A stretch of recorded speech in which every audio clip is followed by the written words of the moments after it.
Alrighty, okay. Hopefully you're able to hear me there, folks. Welcome! Sunday live stream. It is a Sunday live stream. Every Sunday. No, I'm just kidding. Sometimes, once in a while, we do a live stream. Sorry for the short notice on this one. If you're watching in the present or if you're watching in the future, I suppose. I had family visiting and wasn't sure if I'd be able to sneak this one in today, and looks like I think we're good. So yeah, we're gonna do a little bit of building together here, and we're building with Lego Scala. So let me go ahead and bring that up on screen here by doing this. Here we are. It's Lego Scala. Yeah. This is new to me.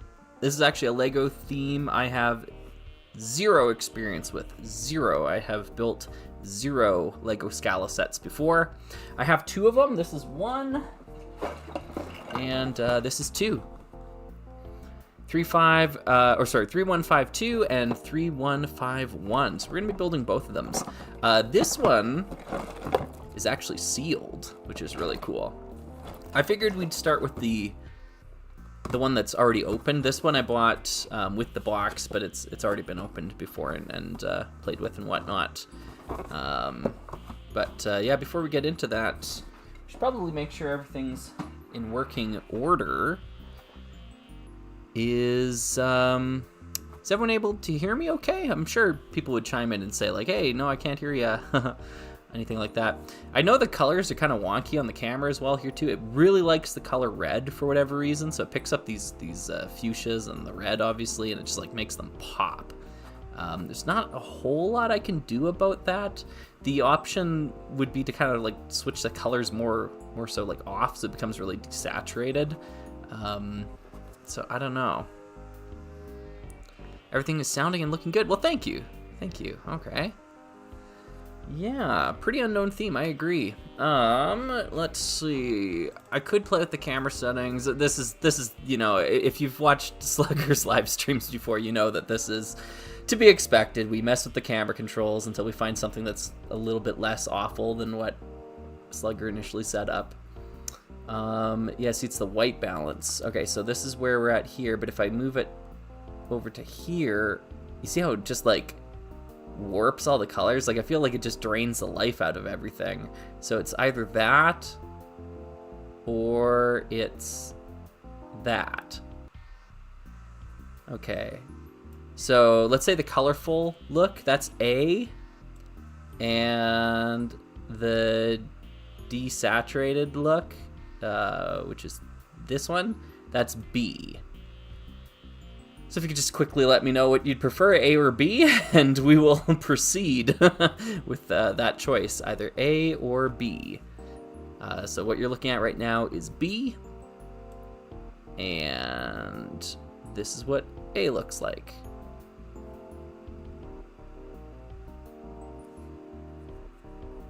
Yeah, I know, it's kind of a toss-up. There's a couple A's, we got a B. Neither one is perfect. I'm with you. I'm right there with you. Like, it's it's kind of 2-to-1 for A's right now. Sorry, I didn't even put a poll in the thing. Yeah, wow. Yeah, this is going swimmingly.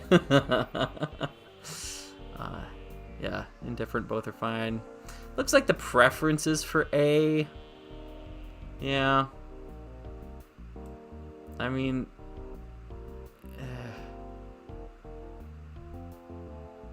oh. I get something. That's not bad. Is it letting me modify it a little bit more? How's that? Maybe if I do that plus a little bit more saturation. All right. Option C. Thanks for voting, everyone. All right, I think we're gonna go with option C because the colors still pop and it doesn't look completely like with like a red film on the lens or whatever. Yeah. All right, cool. Yeah, Star Mail's back in poll form. Yeah, just email me, folks, whichever one you prefer, either A or B. Just send it to my email. Hi, Zuko. Hi, buddy. Yep, good to see ya. It's been very needy today, very needy this afternoon. I was giving him food and whatnot just prior to live stream starting, but that will never stop, Zuko. Okay. One thing I noticed too, by the way, I'll just mention this before I forget. I went back through and watched some of last live stream. Sorry, that's the cat knocking over the lamps, of course.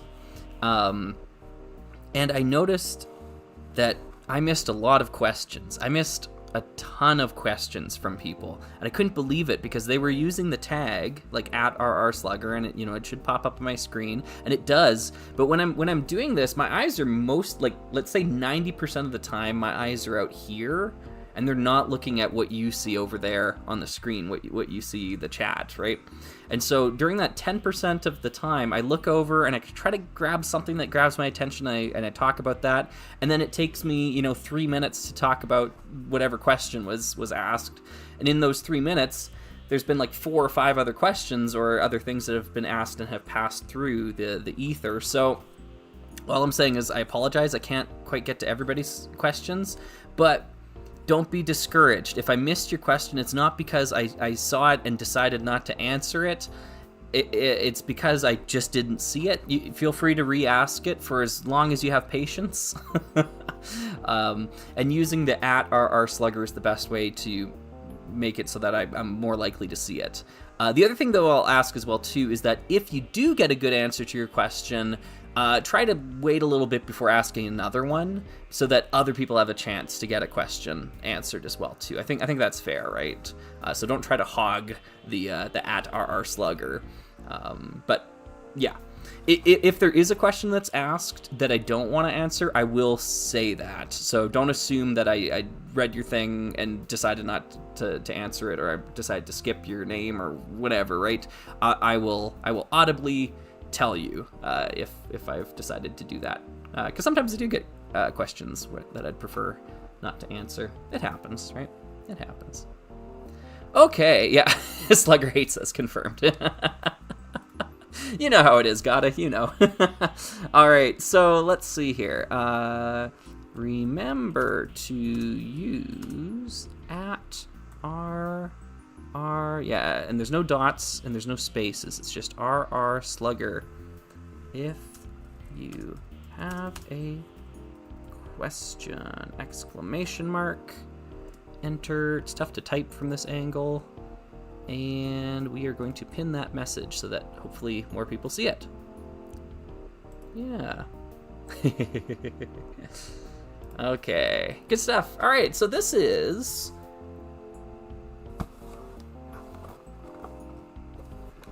you know what? This is set 3151, Lego Just Imagine, I think is the name of the set. I actually have no idea what this set is called. It doesn't say on the box. I bought this one from someone in Nova Scotia, I believe, if memory serves. Now, where they got it from, I have no idea. Zuko, you're knocking everything over. Please don't do that, okay?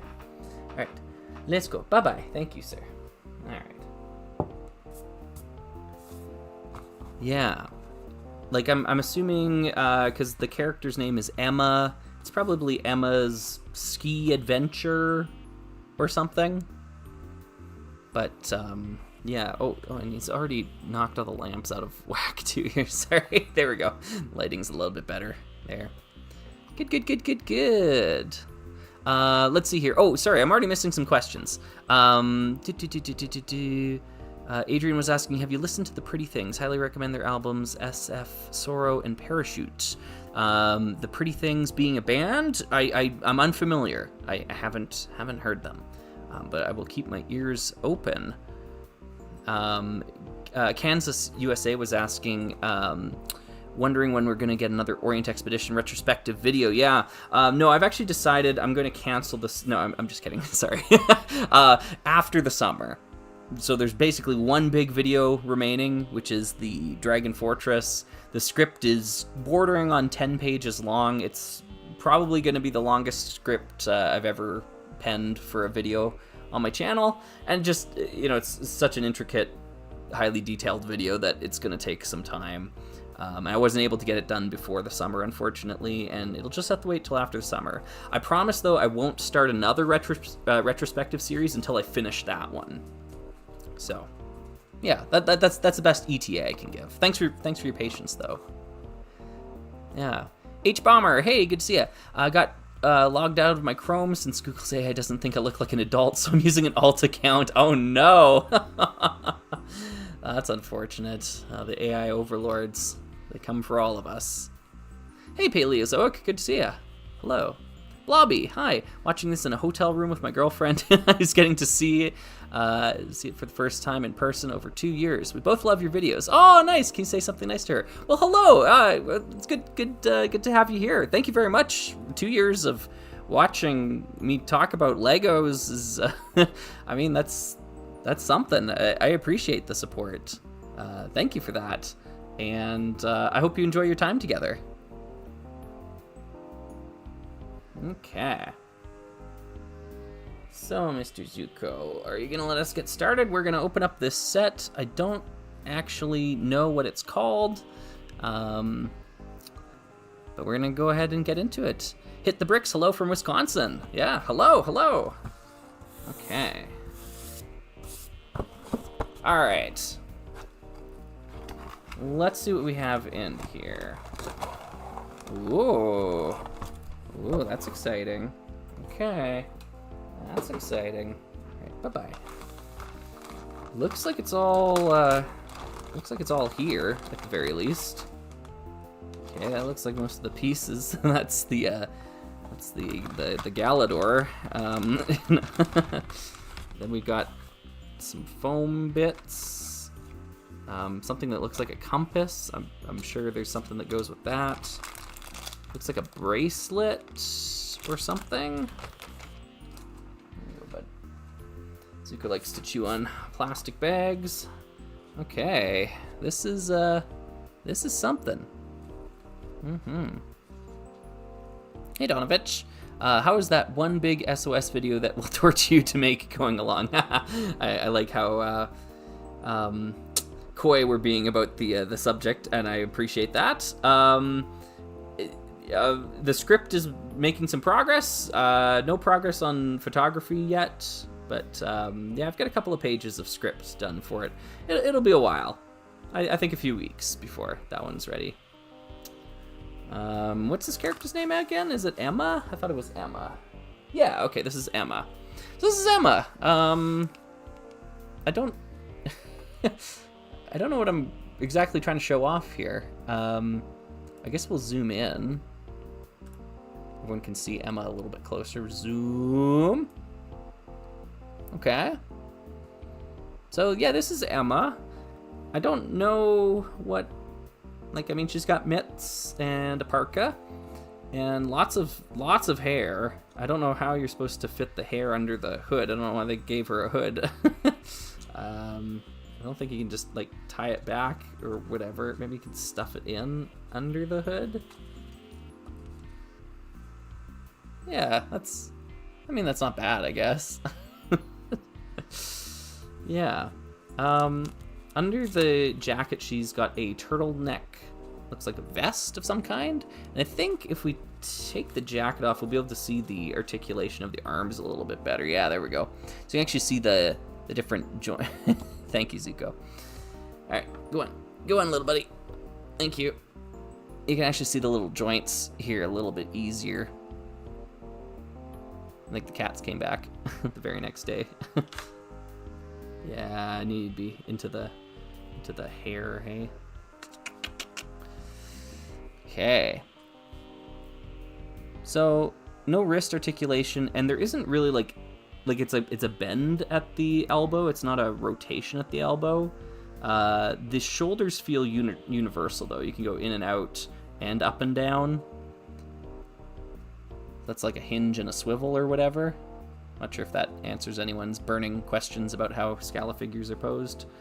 There is waist articulation as well too, which is neat. Just a waist swivel. Legs go out, knees go in. All right. I don't think the feet have anything. I don't feel anything in the feet. Nope. She's not wearing socks either, which is gonna get really cold if you get snow in your boots. Yeah. Okay. Well, that's the Scala figure. Yeah, she's got C3PO arms. Yeah. Yep. Oh, Felix, hey, good question. When will the next Spyrius video be, if ever at all? Yeah, that is a good question. That is a very good question. Hey, Zuko, let's not wreck the stuff here, okay? Thank you, sir. Yeah. What would the next Spyrius video be? It would probably be, so you want to get into Spyrius. That'd probably be the one. Because I talked about the Recon Rover during the first summer of Slug, or Recon Robot, sorry, during the first summer of Slug. And I don't know of any other Spyrius set that jumps out at me as like, oh, I would love to make a video about this set in particular. Because a lot of things I say in the Recon Robot video are things that I feel about a lot of the sets in Spyrius. Spyrius is kind of this theme where I feel like a lot of the boxes have the wrong model on the front of them.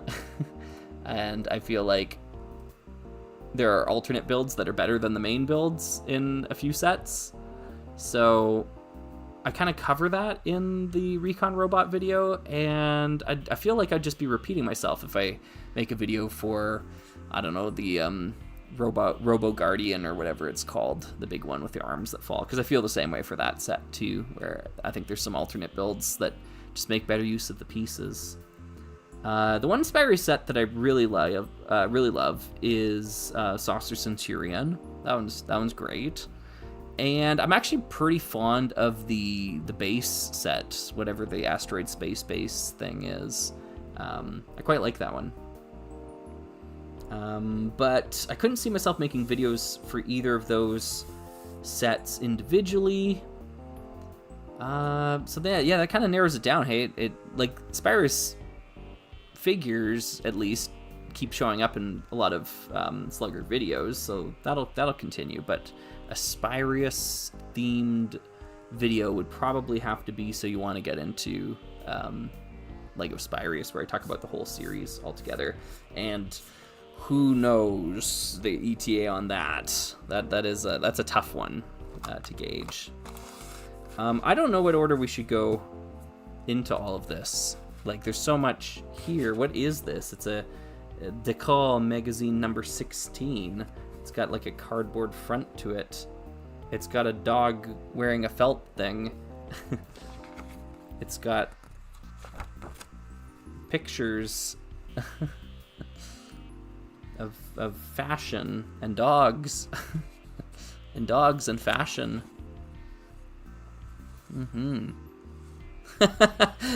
Rob Buffet, sorry, was saying, will there be hairstyling for the alternate builds? Looks like, yeah, check this out. She's got braided hair here. Wow, you could actually braid this? I don't know, man. What do you need to braid? It's like 3, hey? Like, it's just such a mess. I don't know. It's so synthetic feeling.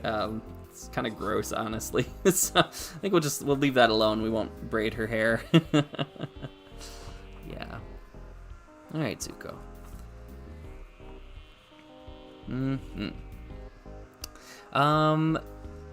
Nicholas was asking, what do you think of Dino Island? I think Dino Island, like the Adventurers sub-theme, gets a lot of bad rap online. Like, it gets a bad rap, is what I'm saying.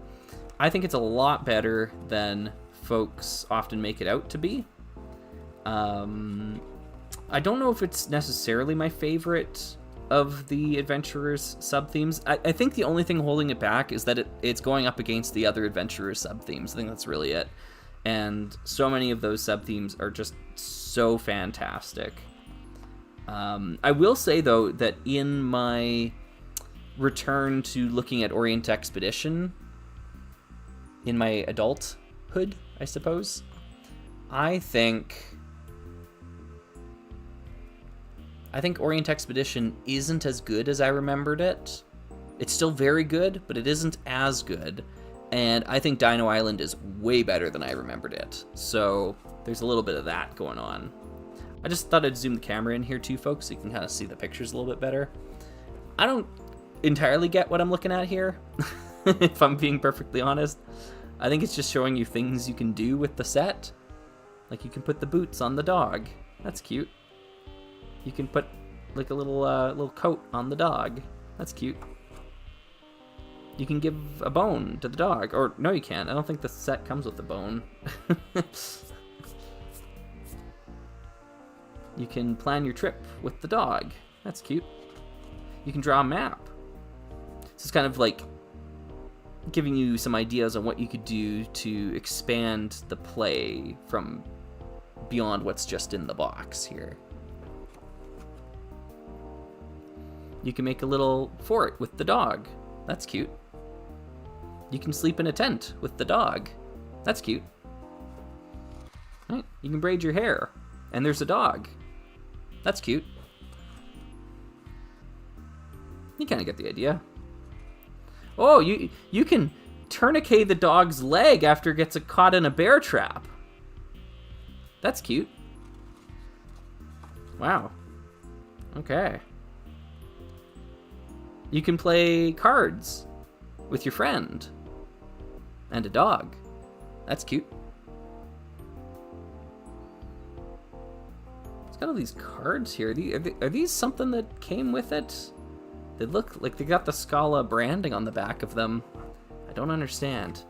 I do recognize that something was removed from this, right? Like you can see that there was something either holding it together that you had to tear away, and maybe it was these cards that they're playing Go Fish with down here.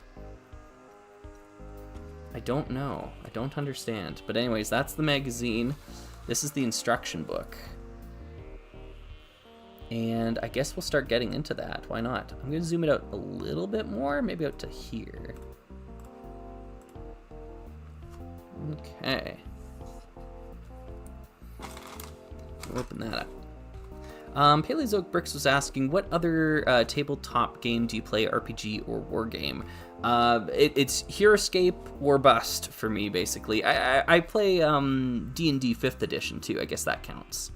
But yeah, if not playing D&D and if I'm not playing Heroescape, those are kind of the two big ones there. For me, like it's almost like what I brought up with that Dino Island thing. Heroescape, in my opinion, is the best game that you can play on a table with friends. Like, I just, it's so good. I love Heroescape. And because any other tabletop game I play has to compete with Heroescape, not only in quality of game, but also in my time and effort that I can put towards it, I just think Heroescape wins most of the time. So usually it's like, if I'm going to spend time playing a tabletop game, it's Heroescape. So, yeah, kind of a boring answer, but I don't really have any desire to learn new ones because Heroescape's so good. It's like guaranteed fun every time I play it. Miravox had a good question here. Oh, I'm skipping one from Capote. I'll come back to Miravox here in just a sec. What are your thoughts on Lego piece 30366, the piece used for the TIE Fighter windscreen back in the day? Oh, yeah, that was a cool piece. Pretty limited in terms of what you can do with it. I like it on the front of the Trade Federation MTT in brown, just opaque brown. That's kind of fun. But yeah, kind of a neat piece. I can understand why it doesn't exist anymore, though. Miravox was asking about the LEGO Racers theme circa 2002 or 2003. Will I ever review it? Probably not. I just don't know if I have enough to say. Some of those vehicles might pop up from time to time. And I definitely had a lot of those sets. But my feelings towards them are kind of similar to how I feel about like LEGO Extreme Stunts, LEGO Island Extreme Stunts. I mean, because I had a lot of those sets. And I just never talk about them because there's really nothing to say about them. You know what I mean? Like it's just like, yeah, they exist. They're kind of cool. Nothing inspires me to write a script beyond that. So that's kind of how I feel about that one. I'm going to dump out all these pieces. I'm going to answer more questions as we go. But I just wanted to, you know, highlight what we're looking at in here. It's very Belleville-esque in that they're photographs of the instructions and the figures building it as you go, which is kind of fun, right? So we can see Emma assembling the sled or sleigh or whatever, and then rolling up the blanket. And oh, it's got alternate builds with instructions. Nice, like the little fort here. That's fun. And then all the other little sets you can get. Cool. All right, let's zoom out the camera. Let's actually build this thing. I feel like I've done enough chewing the cud and not enough building the bud. Okay, here we go. Get that there and open this up. All right, Sans GC. Hey, how far back does your interest in Lego go in the timeline? Is there any deep curiosity for stuff predating the early '80s? And is it accessibility? And it's just accessibility preventing content or more? I get what you're asking. Yeah. Is it that I don't have it that I can't talk about it, or is it I don't have any interest in having it, therefore I don't talk about it? They're not necessarily mutually exclusive to some extent, because if I don't have it, I'm automatically less inclined to be interested in getting it to talk about it. So there's a little bit of column A and column B. I think if I had more of it, I would be more inclined to talk about it. That probably goes without saying. But at the same time, like, Lego Space is the wheelhouse that I most gravitate towards. I love all the sci-fi stuff. Oh wow, this got really bright all of a sudden, hey? I'm just noticing that. I wonder if I can mess with the camera settings again. Or maybe I just need to move the lamps out of the way. No, see the camera's like auto-adjusting for the brightness. Like the exposure is on automatic. So Lego Space is kind of like my wheelhouse. And I don't know, to be frank, I just, whoa, I'm dying. Okay, let's turn that to, oh, no, I don't like that either. Wow, amazing options. That's great. I guess this, but like maybe with a little less of this then. I swear. Okay. To be frank about Lego Space in the 80s though, I feel like it's very samey. It's like a decade of basically getting the same color scheme, same type of general type of sets. I think Lego Space gets much more interesting once you hit 1990 and you move on from there. So yeah, there are definitely Lego Space sets of the 80s I'd be interested in acquiring, but they're usually really expensive, and because they're all made out of white plastic, it's always yellowed as heck. So yeah, you know, there are some limitations to how interested I actually am in these things. So yeah, sorry, it might not be a very satisfying answer. I guess it's a little bit of both. It's a little bit of I don't have it, therefore I don't know what I'm missing out on, and it's also a little bit of, not really my thing. I really don't know what I'm looking at with most of this stuff. So we got some like butterfly clips. I think that's what these are called. Oh no, these are just like hair clips. So I think you like clip her hair with these. Maybe it's like a fashion accessory. Yeah, she's having a bit of a bad hair day. She needs to clip it down like that. So there's that. That's step one, is to make those. Step two is to put the boot together. Apparently it's a two-piece thing. Yeah, it is. Oh, weird. I don't think I can get this apart again though. So like the sole of the boot is hard ABS plastic, and the boot itself is like a softer plastic, and so you snap the bottom of the boot, like the hard plastic, into the soft plastic to complete the whole thing. I I'm not sure if that's a reversible direction. I don't think I can get that out again. It's like yeah, I don't know about this. Like the Toa eyes. You snap those in and it's like, uh-oh, guess I'm not getting that out again. Yeah, this feels pretty, that's weird then that they don't just assemble it and put it in the box. Because like Lego of this era, this is from the year 2000, Lego of this era had some pre-assembled pieces like that. Like in Jack Stone, there are some like wing pieces that have like a Technic pin in them, but it's like a really strong Technic pin on one side and then just the regular Technic pin on the other side. Or part 989 from Lego Rock Raiders, like that's an assembly of two plastic pieces, one softer, one harder. So I'm just kind of surprised that came in the box disassembled. Interesting. Next step involves the skis, which are massive, and they're in this awesome magenta color. I think that's what this is, magenta. Like the stickers on them. They did a good job applying the stickers, whoever owned this set before I did. So no notes on the sticker placement. Looks pretty good. So yeah. Oh, Chunguk 66 was saying, have you ever tried playing the Pokemon trading card game? No, but I also have I probably have a negative interest in Pokemon. Sorry. I know it's a very popular toy or whatever.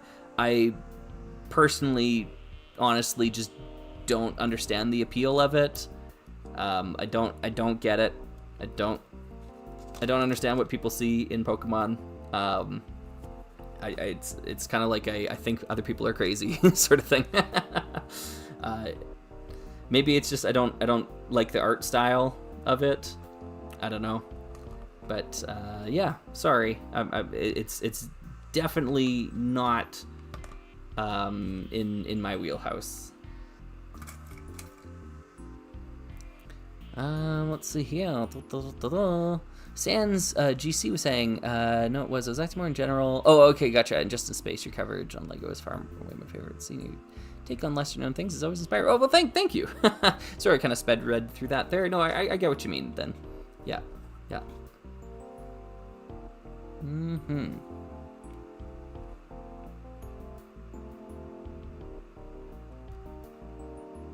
Oh, the UCS 8080 had a Technic build that was nearly impossible to take apart once you built it. Oh, wow. Yeah. I know Exoforce had one or two of those as well too in it. Yeah. Just like one way building, you put it together and then that's that. Okay. Jeffrey Chester says, Adventurer's Desert Kabaya sets have a 4-set combo alt build that's not online. If you want a scan of the instructions, I can upload. Oh, interesting. I don't know if I have those sets, but I mean, even just for like preservation's sake, uploading that stuff, like Internet Archive is where I've seen people do that before. They've uploaded Combiner, the Kabaya set instructions to Internet Archive, or they've uploaded like scans of the boxes of the Kabaya sets to Internet Archive. I've seen that before. So if you're inclined to do that, go for it. I don't think I can personally make use of it, but I'm sure somebody will and will appreciate the effort. These elements here in orange, bright orange. You never know with sets of this era, right? They've got the Scala studs on them. I'll bring in the camera so folks can see it a little bit easier here. Zoom. There we are. If you've ever built the Life on Mars Red Planet Protector, you'll recognize these. But otherwise, they are pretty much exclusive to Scala and or Belleville. But yeah, these are the Scala studs. They fit a brick, like a brick can sit on top of this, like a 2x2 brick. Do I have a 2x2 brick handy? That is a great question. I should have like more Lego nearby when I do these. There's a 2x2 brick. Perfect. Yeah, so 2x2 brick, snap it on the top there. It fits. Yep. That center stud should be something that can accept, like, circular pieces like this, like a little 1x1. Yep. So that'll fit on there. Yeah, it's really weird. I don't know exactly why they did it. Why not just have regular studs on this piece? I feel like it would just make the mold so much more usable. But there you go. Yeah, kind of a weird oddball piece. We will zoom back out. And there we go. Oh, Jade was saying, where are the Belleville studs used in Life on Mars? Yeah, it's on the big scanner or laser, you decide, on the Red Planet Protector set, the mech, because that piece is actually from Scala or Belleville. It's a piece that the only time it appeared in like a regular system series was in Life on Mars, for that one moment there. So the back of it has this pattern on it rather than regular studs. So yeah, I don't know, it's kind of interesting.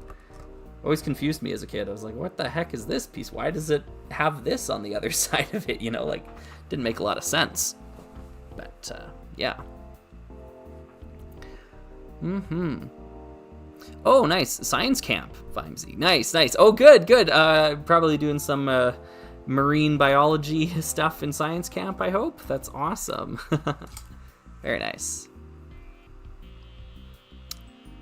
Let's see here. Paleozoic Brick says, I find the appeal of Pokemon is the titular pocket of monsters. Playing the video games is about the bond, about training your Pokemon to be the very best. Baby's first JRPG. Gotcha. All right. Yeah, just not really my thing. Yeah. I've said it probably a million times. I mean, that's hyperbole, but when all the other kids were watching their Pokemons and their Yugamons, I was watching Star Trek, so it really shaped how, like, I guess my interests.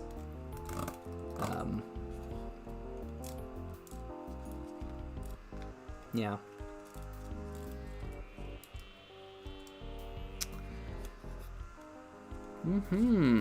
All right, Frankenzana had a good question here. Between Paradisa, Scala, Belleville, Friends, and Elves, which do you consider the most interesting girls theme from LEGO? Most interesting is a good way to frame that.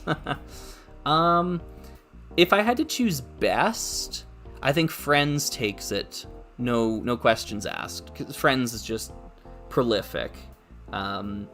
Belleville would give it a good run for its money, I think, just due to the number of cool pieces. But like what Friends does, it just succeeds at. So if the question was best, I think it's Friends. But the question is not best. The question is most interesting. This is my first time ever experiencing any Scala. It is interesting. It is kind of weird at the same time. I mean, like, the foam stuff being a part of the Lego sets is certainly weird. It's certainly interesting to some extent. I kind of feel like Belleville might get the most interesting tag out of those choices there. Yeah, so it's probably between Friends and Belleville. Yeah, this is pretty weird. like this, it's very Barbie and not very Lego. Like this is less Lego than Galador, I think. By like a fairly wide margin as well too, because like it's not like you're pulling the arms off and like building something new. It's like, no, this is a doll, and I'm currently playing with a doll. I'm in my mid-30s and I'm playing with a doll right now, so yeah. Hammy Ham, hey. Hammy Ham was saying, I'm aware you were mostly interested in older Lego sets. I'm curious if you've ever been to Legoland or Discovery Center. No, neither actually. No, I haven't. I would love to go at some point in time. But it has just never really been a priority for me. It's just kind of like, if I were in the area, it would be nice to go and experience that sort of thing.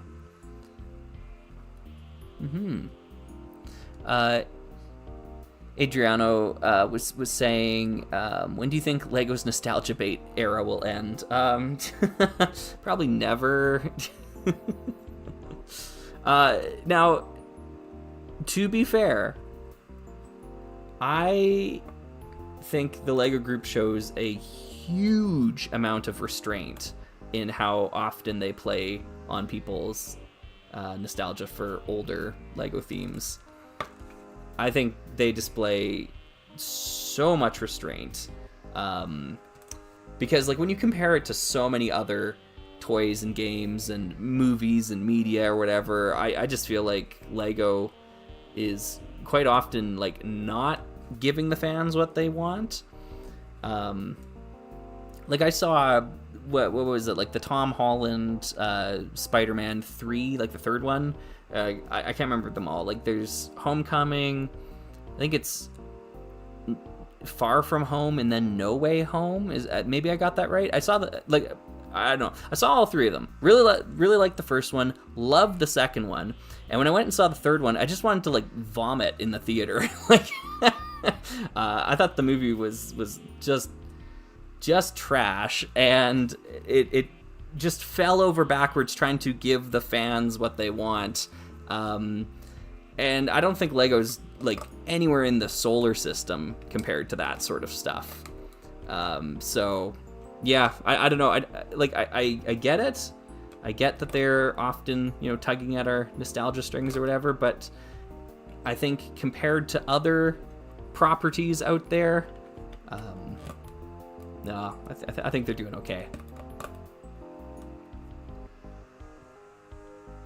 Yeah, Globin was saying, I'm glad you love the second one, Far From Home. That's my favorite Spider-Man movie of all. Yeah, I think me too. I think for me as well. The only one that comes close for me is the first Tobey Maguire Spider-Man. That one is also a classic. just so good. Let me see if I can... Oh, here, sorry, Omabat. Let's see here. I never knew you got into Barbie. Oh, wait, that's Lego, yeah. Yeah, it fooled me too, hey? Yeah. Sorry, I was just trying to scan through, see if I could answer some questions from folks I haven't answered yet. Nice, marine bio. Good. Good.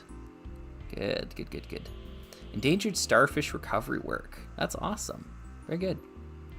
H. Henry was saying, Disney's already remaking 10-year-old movies. Yes, Lego could profit off of nostalgia so much harder. 100% agree. Yeah, 100%. Now, not that I want them to, right? Like, I'm not saying, like, oh, they're leaving money on the table. They should just try to milk, every dollar they can. No, I'm not not saying that at all. But I am saying that, yeah, they could be playing the nostalgia game so much more than they are. And they kind of get some begrudging respect from me for not doing that, I think. Here's the Scala mug. Let's take a look at that maybe a little closer. There's some accessories we've got to add to the sleigh here, and I feel like folks are going to want to see them. So I presume. I don't know. I presume you came here because you wanted to see some of this stuff. Maybe not. This is the mug, and you can see how the handle is like more curved than the regular Lego mug. It's also a little bit bigger. So let's take off one of her mitts and see if she can actually hold it. This is the true test. Oh, nice. Yep, that seems to work. Cool. Drink some hot cocoa before going out into the cold weather. So that's the mug. It says we're just supposed to place it here. I love this build for the thermos. It uses one of these chrome pieces. This is a piece from Model Team. Like, this is an old school piece. Sorry, I know the camera's a little out of focus there, but it's like one of those like tubes that you see in Lego Technic, but it's not quite because it has a stud on the top of it. And so you pop the pip onto the stud here, and then you have a thermos, or maybe it's like a flare or some sort of like life-saving device, some emergency location device. I don't know. I thought it was a thermos. And they want you to shove it in here where the mug is already pushing up against it. So that's an illegal connection. The mug's too big to let this fit in there. So yeah, like those two are definitely making contact. Awesome. Love it. There is a real working compass in the set as well too. And it's one of the more rare ones with the fleur-de-lis on it. So that's cool. So this is from like Lego Pirates, like from one of the Armada sets, I think. But yeah, so you get a working compass as well. And then the rest are like ski poles and flags. These are the ski poles. They look like they've been bent before. Yeah, they look a little wonky. We'll make the best of what we can out of that. So we'll zoom out. Zoom. There we go. I know I missed a ton of questions. If I missed your question earlier, please feel free to re-ask. Yeah. Frankenzon was saying, is there a nostalgia bait you'd like to see Lego do? The only nostalgia bait I would enjoy from Lego is if they brought back the Lego theme Lego Legends. And it's a bit of a cop-out, because what Lego Legends was is it was a theme in the early 2000s. I don't know the first year for it, maybe 2001, maybe 2002, maybe it was 2000. It was like just those first few years there.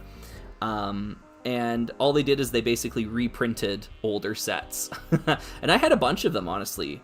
Like the Black Falcon Fortress, Fort Lego Rado. What else did we have from Lego Legends? Those are two of the big ones. I had the Breezeway Cafe as well, too. It was awesome. It was just a great way to get your hands on old Lego sets. And yeah, they basically just reprinted them. They didn't change anything about the parts. They just reprinted the set. And I thought that was awesome. I would love for Lego to do that again. And then they could just reprint old sets, because they retire them way too fast these days. And yeah, it'd be win-win for everyone, except for scalpers. So it'd be win-win for everyone. Yeah. The Amazing Waffle Ninja was asking, have you seen the Fabuland pirate ship on Beyond the Brick? That sounds awesome. No, I have not seen that. I've definitely seen like the Fabuland like Star Wars builds. Like those are awesome too. The Fabuland Millennium Falcon and the AT-AT, like that stuff's hilarious. But yeah, there's so much cool stuff you can do with Fabuland. You love to hear it. Very good. Sans GC, do you have any long-term strategy goals for content, or is it more of a noticing something that catches your attention and putting that on the thread system? Okay, gotcha, yeah. I used to plan things out much further in advance. Let's say like 2 or 3 years ago, I would have like release schedule. Like I'd be like, okay, you know, I've got my next like 4 to 6 months kind of roughly planned out in terms of what videos go where and when. During the summer, it's a little bit different because the Only Slugs members do a vote at the start of each month to kind of determine the shape of the Summer Slug, and so we go through and we do that. So that makes things a little bit different. But honestly, these days I don't plan that far out in advance anymore, because I just found that I was just missing all my deadlines all the time. And you know, if you're just gonna miss them all the time, like why have them in the first place? So yeah, now it's a little bit more of like, I vaguely know what direction I kind of want to go, but like I'll get around to it when I get around to it. I was thinking about this actually the other day. I was thinking that like, I think it was my second year on YouTube, I released a video every week. Those were weekly uploads for almost the entire year. It was like every Friday I had a video out. And like looking back, I just cannot believe I did that. That is so much work to do outside of like YouTube is just like a hobby for most of the year for me. So like outside of my teaching, I guess I would just go home and like work on a video. And like that's what I was doing, which is kind of crazy for me to think about these days, but apparently. Oh, this is the bedroll. Okay, so we're supposed to roll up the bedroll and then put rubber bands on it. Nice. Okay. Cool. So anyways, hopefully that's a good answer to the question there.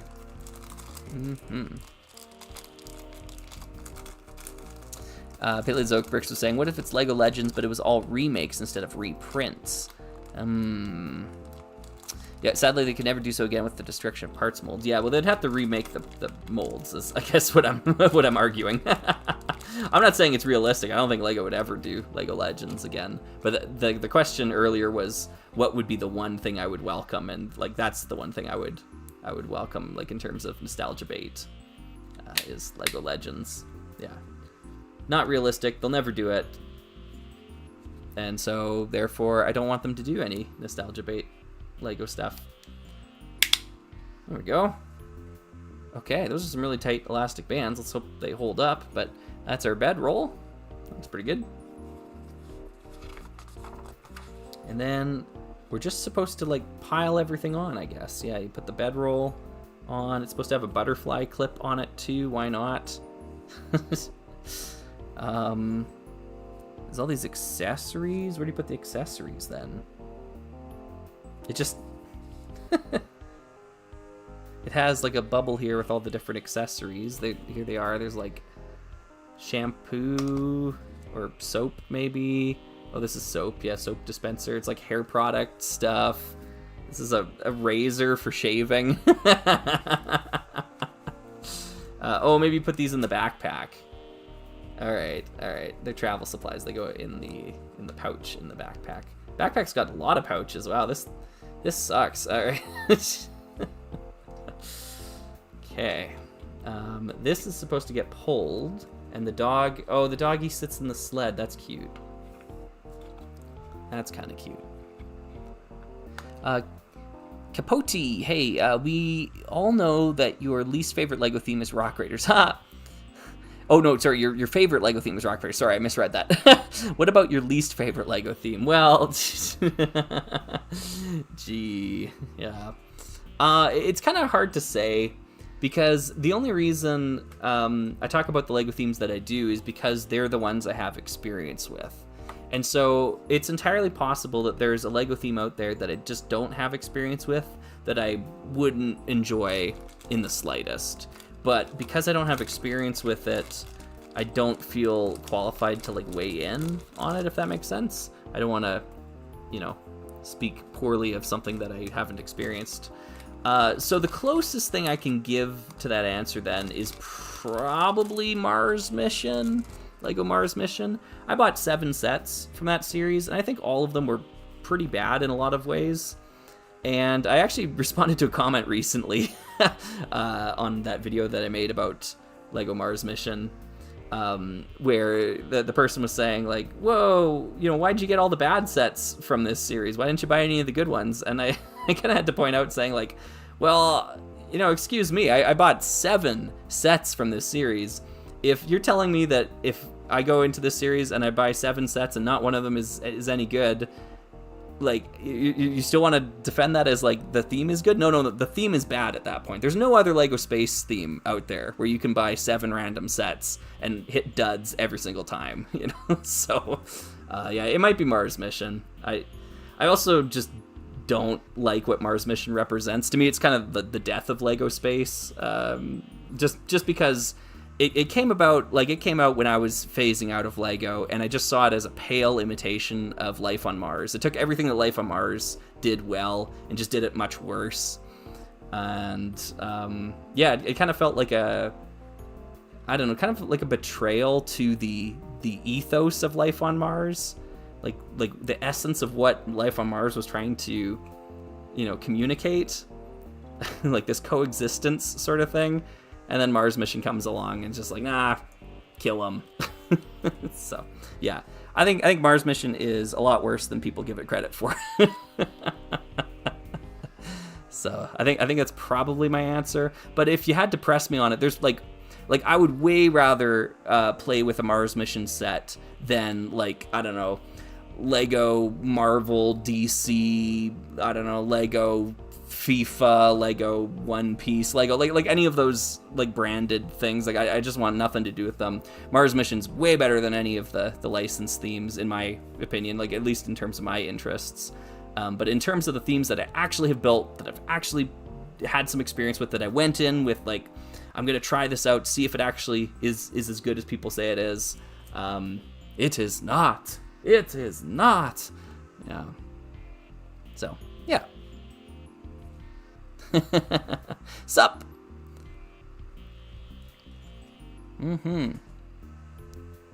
25-year-old elastic bands. Those are going to snap before the end of the stream. Yeah, you might be right.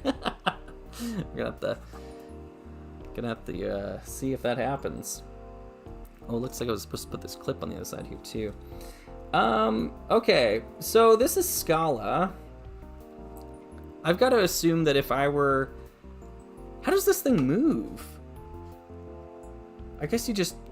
It's like a toboggan. You put it up at the top of the hill, and then you push it down the hill. But, like, this is what we're looking at here. And then I guess she has her bag, and, like, there's these, like, flags that you can, like, drift past. This is tough for me to talk about. Oh, this is cute. Okay, there's a dish for the doggy. The doggy gets a little dish for, like, water or whatever. You can give the doggy some water. That's cute. Yeah, so this is, like, the whole thing. So, yeah, this is kind of what we're looking at here, then. It's like a toboggan, and there's a little doggy. We didn't talk about the doggy all that much. The dog's name is Sniff, according to the box.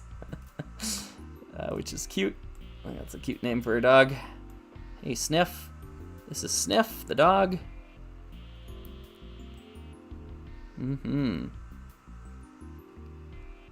Sniff, sniff, sniff.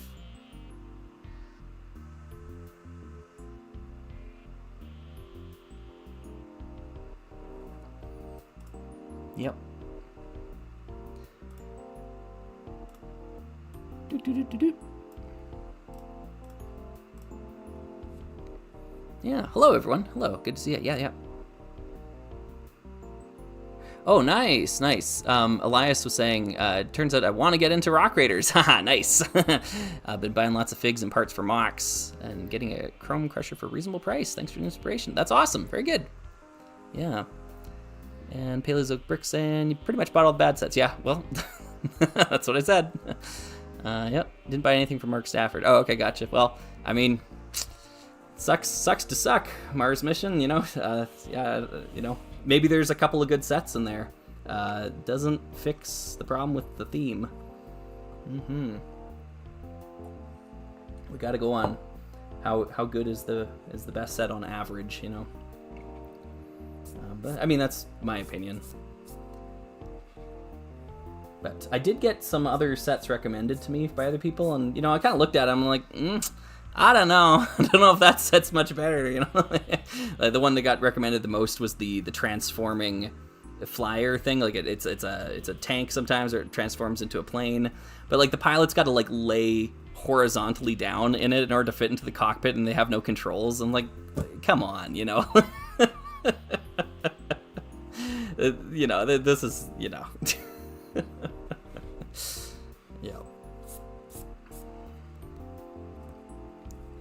I think my roast of that series was fair and deserved. Groovy Grass Guitar, would you rather see the return of the old grays or old brown, or a third option of your choosing? I'm going to choose the third option. The third option for me is purple, the original purple color, competition purple, whatever you want to call it. That is the color that I think is the most sorely missed of LEGO's former catalog.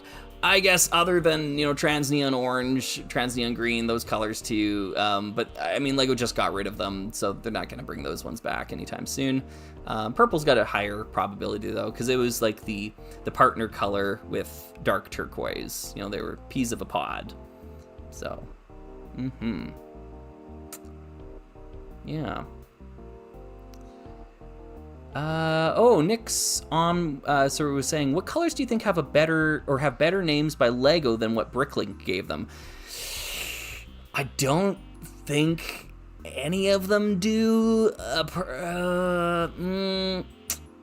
No. Like the closest, like the best chance that LEGO had, I think, in that is the turquoise color, like what Bricklink calls dark turquoise. it really is teal. Like this color is teal. It's not turquoise, and dark turquoise is a silly name for it. But it's still better than what LEGO calls it, which is like bright lightish blue or something.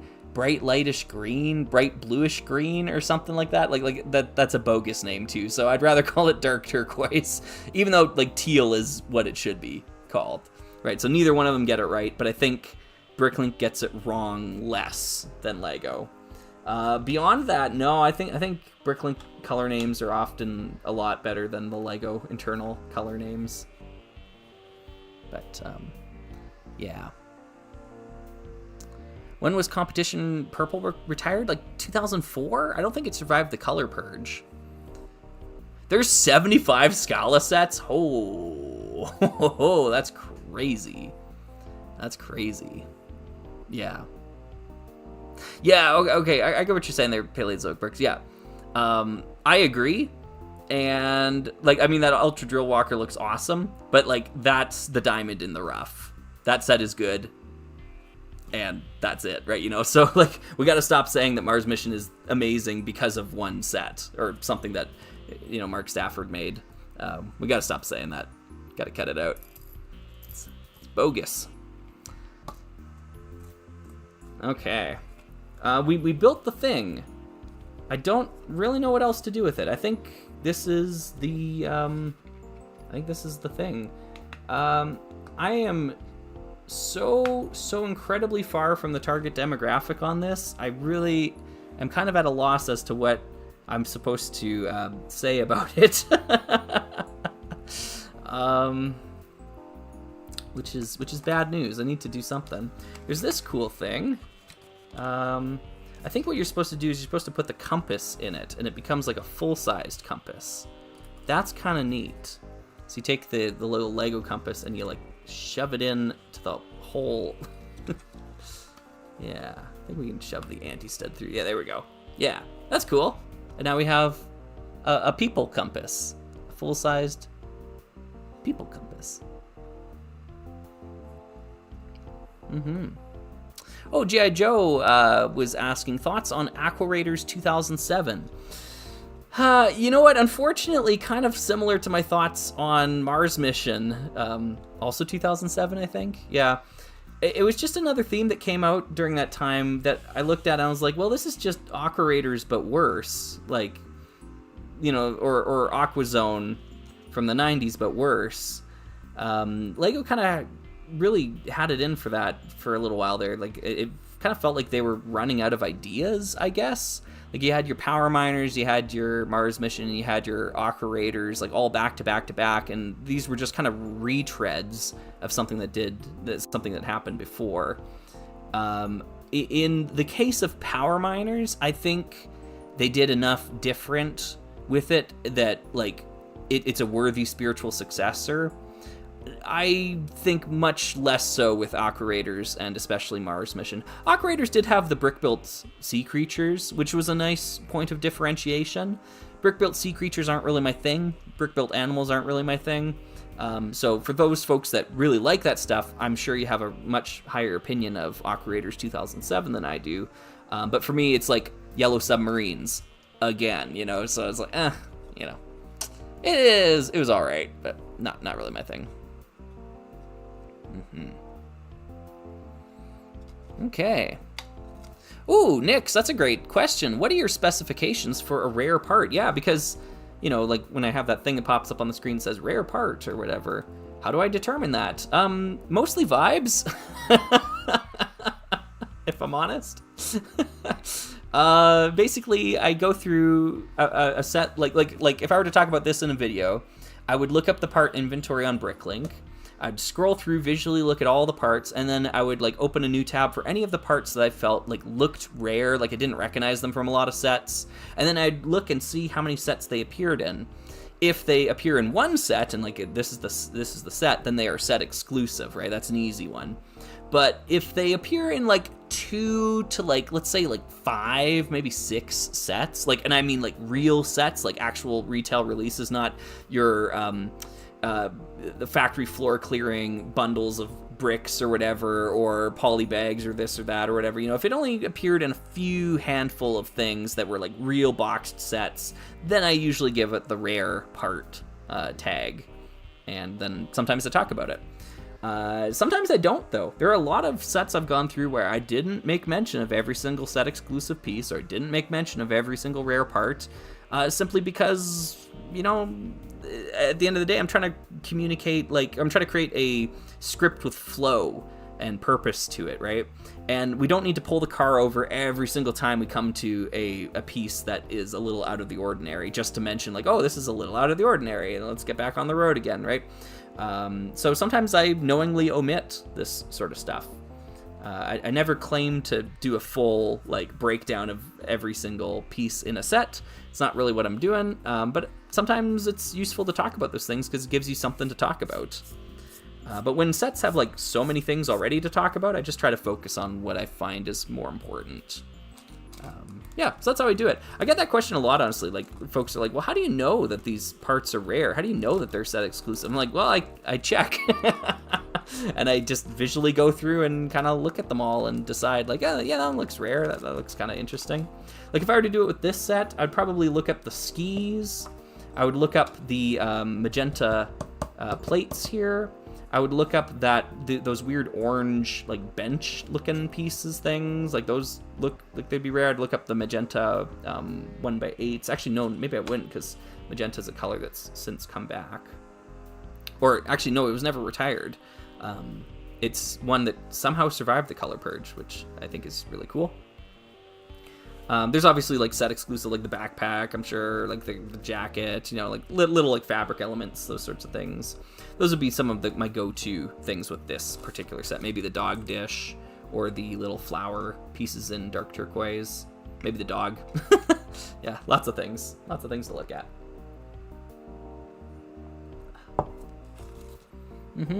Steven, hey. Could the look of the retired chrome pieces be reintroduced by LEGO without the chipping paint flaw? What is your second choice if you can't source a chrome part? Good question all around. I have heard that they are reintroducing chrome. Apparently it's on the rims of a Speed Champions car this year.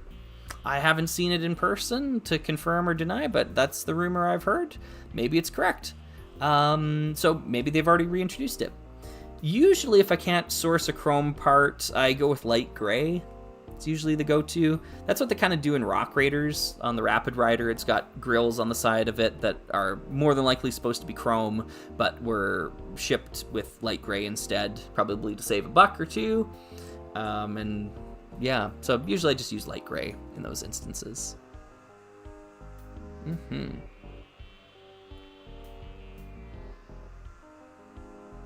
Oh, the dog dish is a super common piece. Okay, cool. Even in the weird orange color?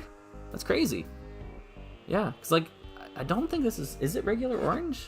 Oh, it is. Okay, it's just kind of older. Yeah, it's a little bit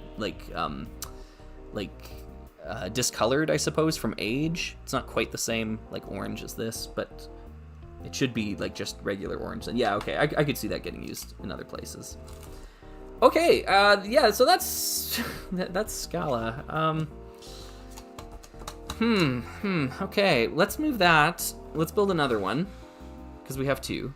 The second one is sealed, and that is kind of concerning to me to some extent as well, because I don't know what I'm going to do with this.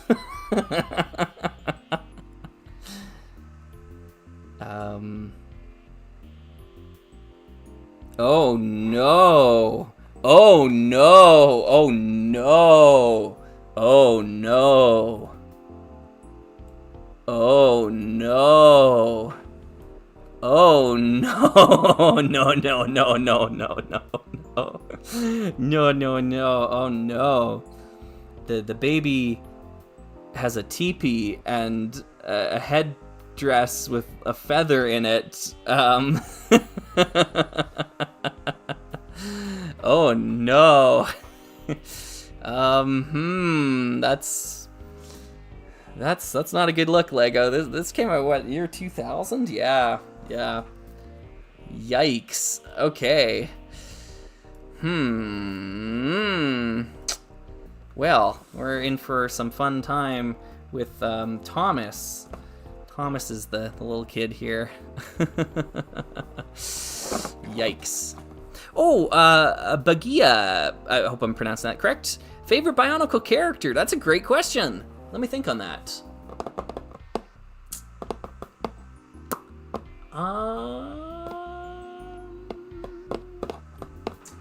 I feel like I've got him somewhere. I can probably grab him. Is he here? Oh no. Where did I put him?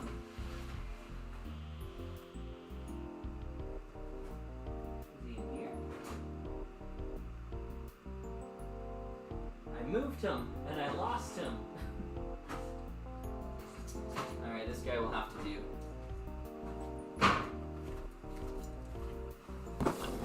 Alright.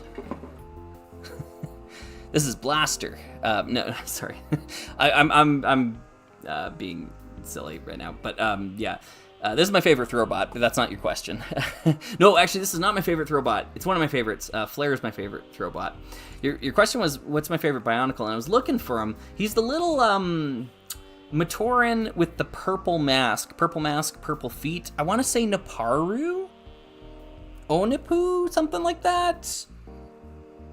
Came in one of the McDonald's Happy Meal sets back in the day, but that one's my favorite. Whichever one is the purple guy. Yeah. I couldn't find him in the moment, though.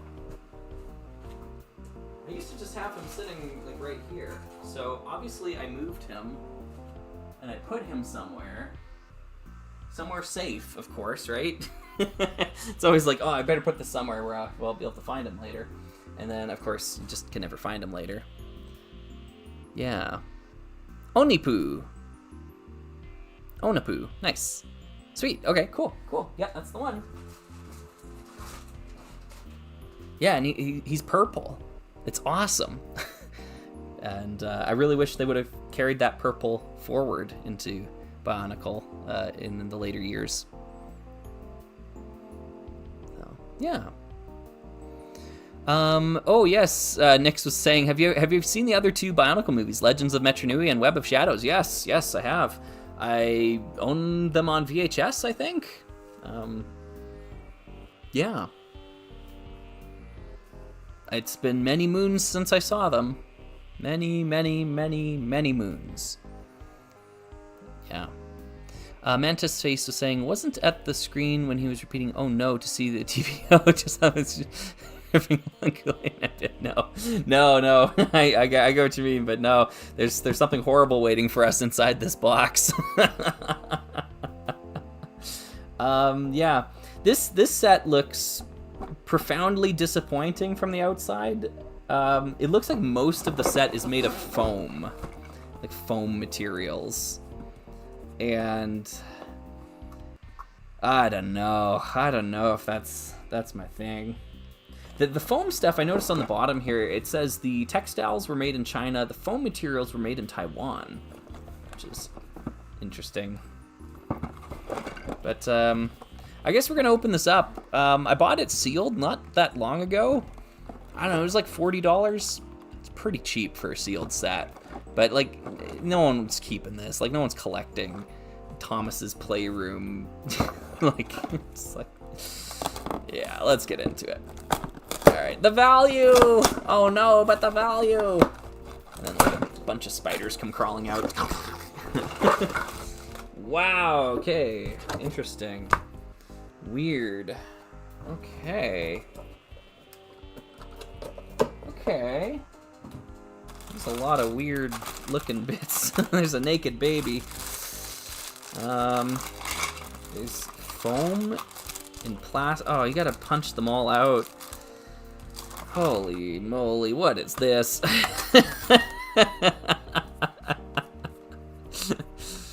Okay, you know what I'm gonna be doing with all this stuff? I'm gonna be building something else. I'm not gonna be like, I mean, we'll follow it through here, but like, eventually I'm going to be taking this apart and using these pieces some other way, because I don't want to have a baby's playroom in my possession, you know? There's the sticker sheet. Baby Thomas in the year 2000. Love it. Baby Thomas is a 26-year-old man now.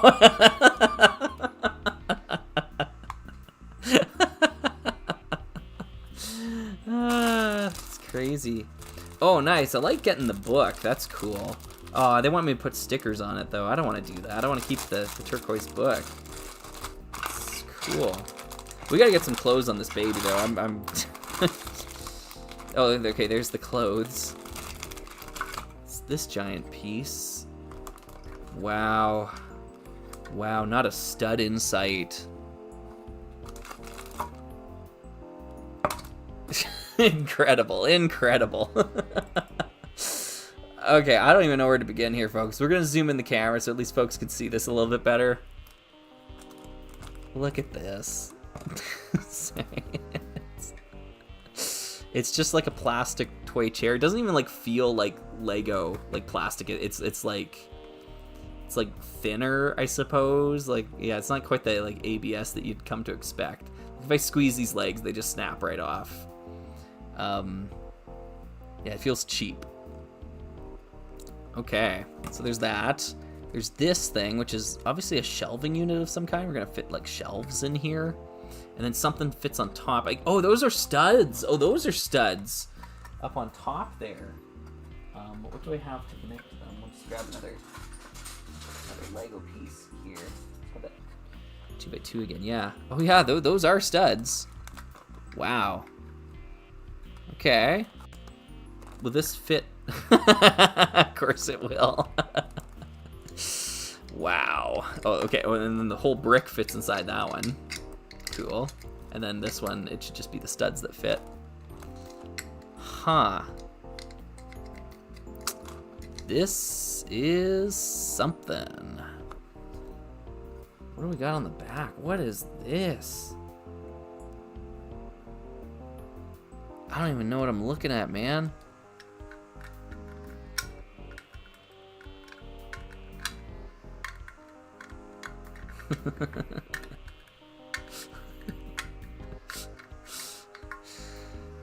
Capote, that is a very interesting question. I ponder it every single day.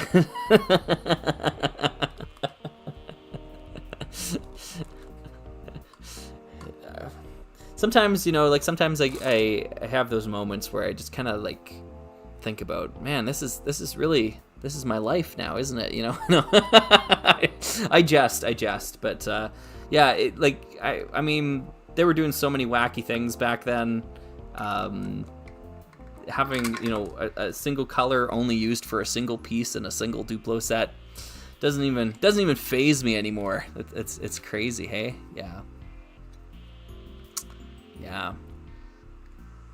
Oh, Elias was saying, I'm looking for ideas for Rock Raiders vehicle mocks. Do you have any suggestions or new vehicle ideas you'd like to see? Yeah, I mean, I think to some extent the idea of high adventure deep underground is fairly limited in that it's basically digging vehicles or vehicles that are meant to collect resources or scout or whatever, you know, like so it's pretty limited idea in that sense. I think Power Miners is a shining example of how limited that idea is, because in the third year of Power Miners they just said, let's just get rid of the miners thing. We're just going to be power.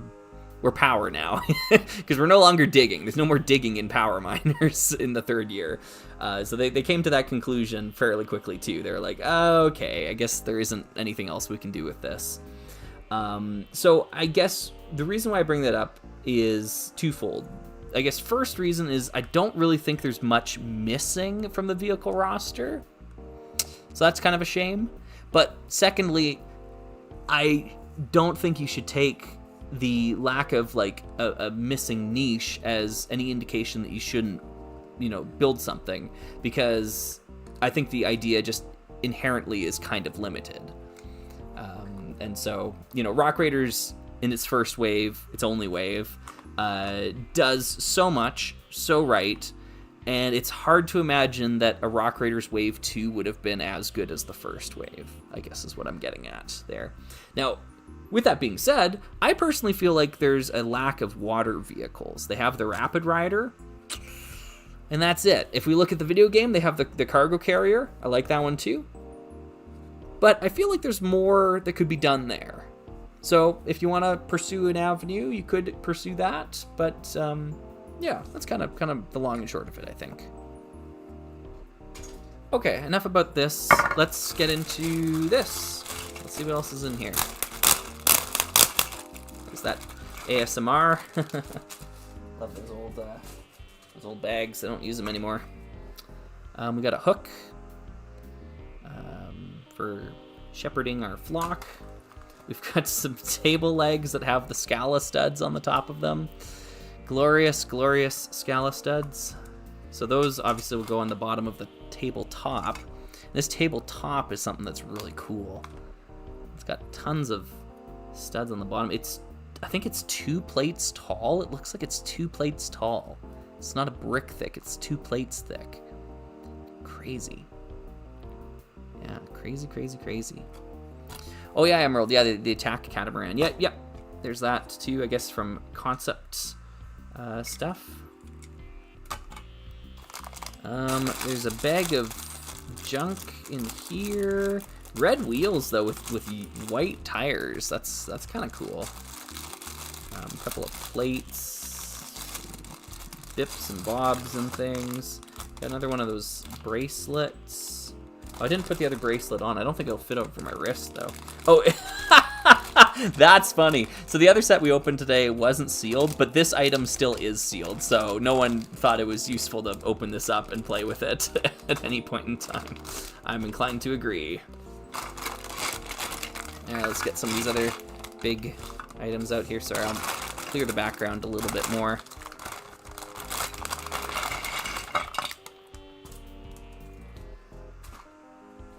Okay, let's pop that over there.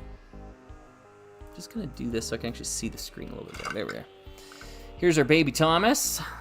No articulation there. And they molded him in a way where he can like sit and like also crawl by the looks of it. Like it looks like it's meant to be a baby who's crawling, but also sitting. That's pretty clever if you're not gonna put any articulation into him. But yeah. Wow, this sucks. Wow, does this suck. Okay, so that's the back of this. They don't use studs, they use some sort of proprietary, like, clip sort of thing.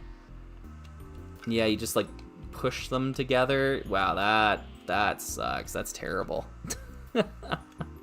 Okay, well, I hate that. Oh, it's on the back of this thing, too. Oh, which one do I put it on, then? What are these? Oh, they use the same. Oh my goodness.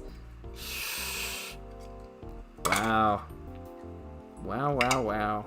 I like the drawers. The drawers are okay, I guess. These things are awesome. I like these pieces. Look like alien flowers or something. I could definitely make use of these. So those are meant to hold foam pieces, like in between the slots. But I dig the look of them. Those are neat. Yeah, so Scala's basically Lego Dollhouse, I think. Yeah, that's a good way to put it.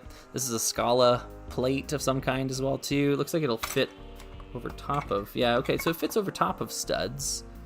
It reminds me of the minifigure, like the collectible minifigure base plates, except it doesn't have the anti-studs on the bottom. So, I don't know, that's kind of neat. That's usable, at least. Usable within the system. I'm not so sure about these things. Yeah, that sucks. Do they stick together? Yeah, they do. Oh, okay. Well, does that solve anything? Is this anything? Did I make something? What could this be? It could be like a barrier. You could put like let's do this.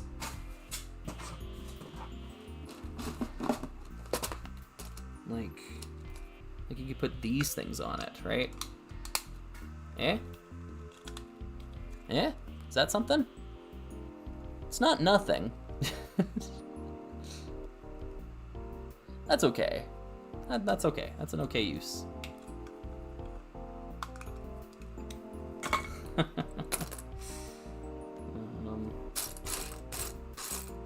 Yeah. Huh. Oversized minifig chairs? Yeah, they could be. Yeah, it's just the backs of them that's so annoying. You can't really like cover it with anything else. It's like a Scala proprietary connection. Yikes. Yikes, Lego. And you're saying Scala didn't take off? I'm shocked. I'm bewildered. Alright, let's get all the junk out of the way. We got a couple of. Oh my goodness! Look at it. It's so bad. Oh, it's so bad. Yeah, just dress baby Thomas up like a Native American. Let's do it.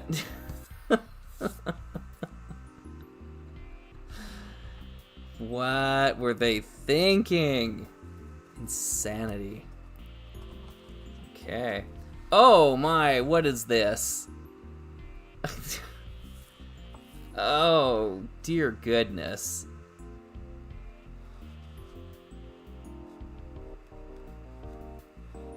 I hate everything about this. I don't know.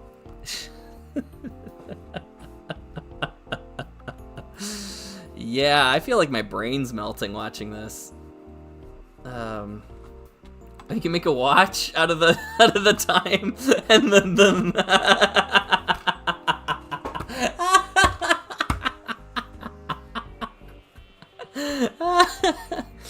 Wow. Okay. Well, this is bonkers.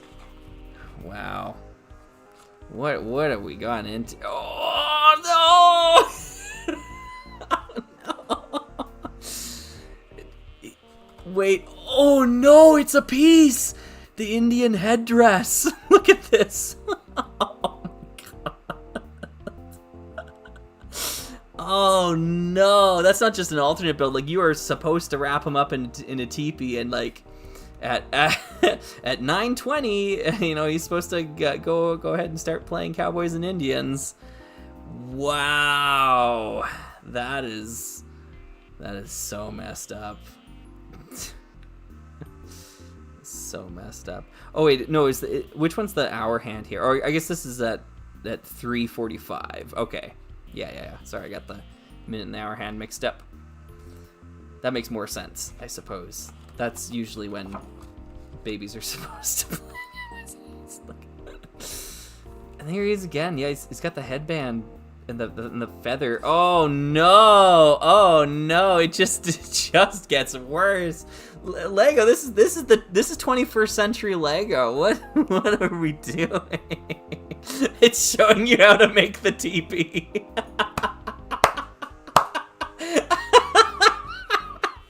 You take that piece of paper and you roll it up. You add a piece of tape and get a little slit in it and decorate it. You know, with your.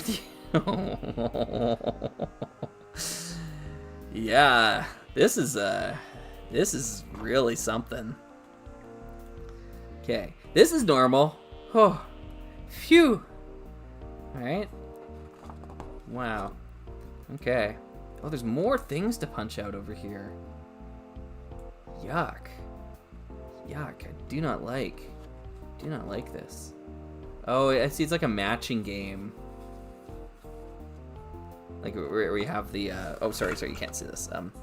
Like this is the other side of them, and then on this side it's got the things you're just trying to match two of them. Right? You up?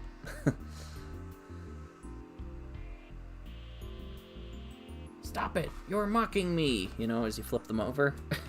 Just trying to remember some of the quotes from that Lego version of the game. Nice! Oh, that's cute. Playing on the internet.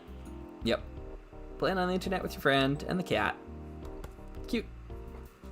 Okay, well, we are not dressing baby Thomas up like a Native American.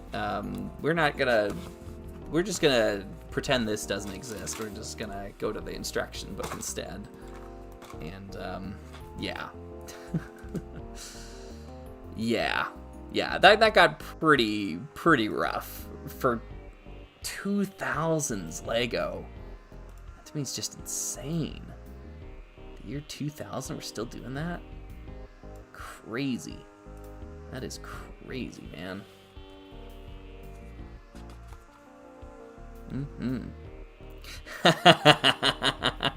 Nice, Elias. Yeah.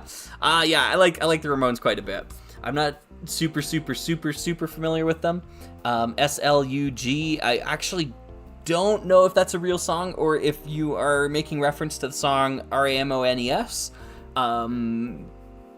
Either way, I think it's kind of funny that it either exists or doesn't exist. I'm not entirely sure, but yeah. Yeah, Thomas doesn't want to talk about his past, yeah. Maybe there's a reason we haven't heard from Thomas in 26 years, eh? Thomas the bye-bye. Okay, let us build the table. Oh, man. Okay. Table legs out here. Table legs out here.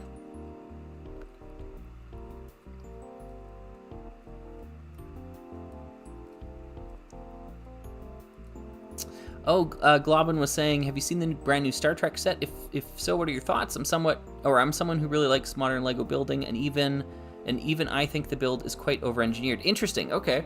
I've noticed a lot of folks saying like, whoa, what's going on with the price tag on it or whatever, and I'm again kind of reminded of this idea that like value for money is completely subjective and is totally up to the individual to decide. Because when I looked at the set and then saw the price tag, I was like, yeah, no, it checks out, looks good.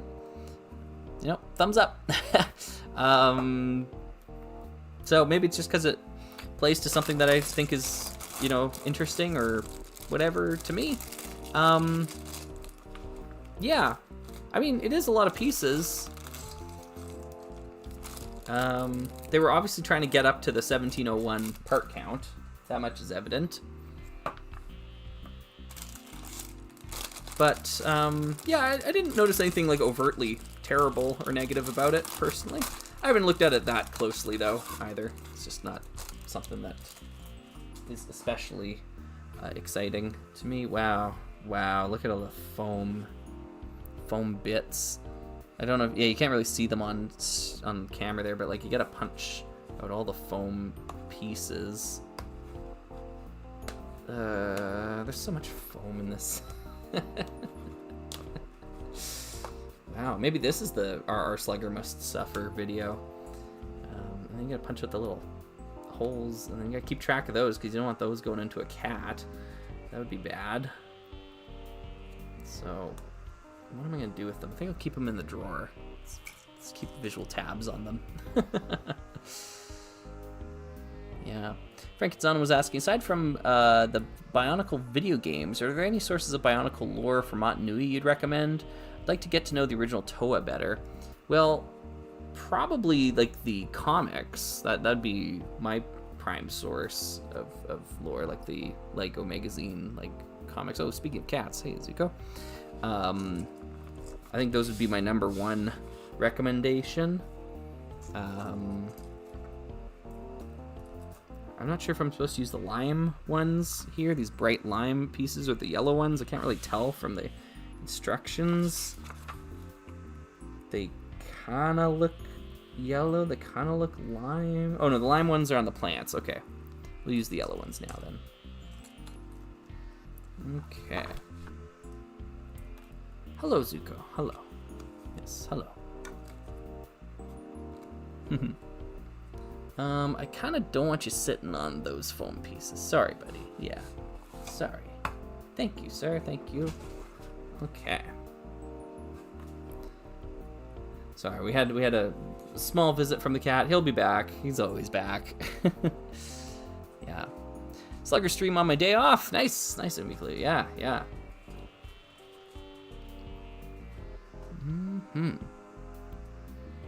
Oh, got a bunch of those flower things when I was in a thrift store in Denmark. Yeah, they're in a bunch of Scala and Belleville sets.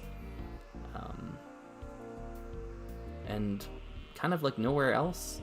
I think like the early Harry Potter stuff had it, but you know, I think they're cool pieces. So is that for like the chair? Look at this. Or is this a toilet? No, it's just a baby like sits in the chair thing. Can it go there? Wow. I hate so much of whatever I'm doing right now. This is just... okay. Let's just get it done. All right. This piece. Well, that's a weird piece. Never seen that before. Okay, let's bring the camera in. Zoom. Look at that. It's like the base of like a lamp sort of thing. It's like circular on the bottom. Could be like a scanner, maybe. Yeah. It's weird. Zoom out. And it goes on to, or this thing goes into that.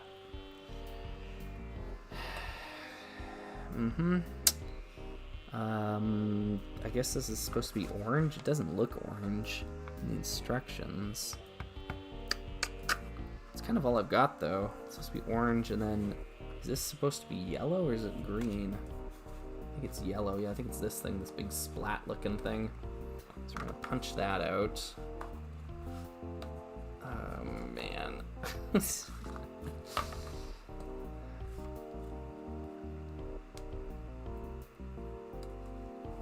Yeah, some sort of metal detector, you know, like a hovercraft. I'm just trying to imagine I'm building something other than what I'm building.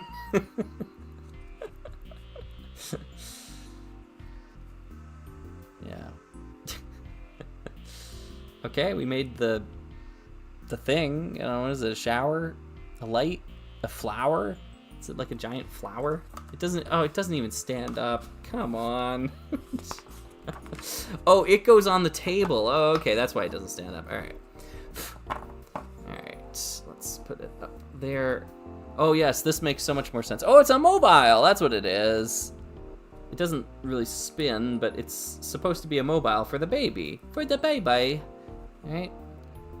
Baby sits and watches the thing spin around. Cute. Cute and adorable. You can make a basket. I'm not making a basket. You can put the stickers on the book. I'm not putting the stickers on the book. I want to use the book. I don't want it to have stickers on it. Because the book's cool. It's in the dark turquoise. That's a cool piece. I want to use that. You can put... Oh my lord. That's a foam piece inside of a foam piece? And you got to keep the little dot thingy to put in the... Oh... All right, I'll build that just because I hate it. Okay, so we punch it out. We punch out that.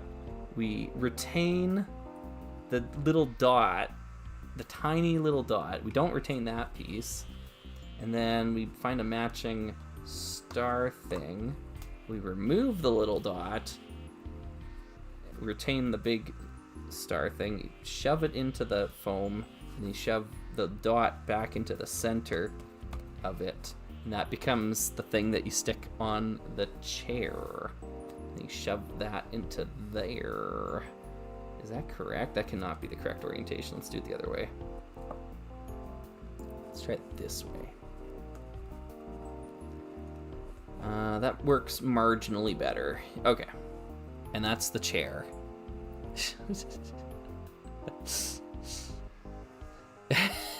Capote saying, please at least dress him up, or please at least dress him up. Yeah, well, like, I don't know, it didn't tell me when I started on step one, you know, like, in my defense, step one is assemble the table. So I'm kind of waiting, but I guess he's dressed up in the pictures here, which means we got to get into this, which means we got to get a knife out.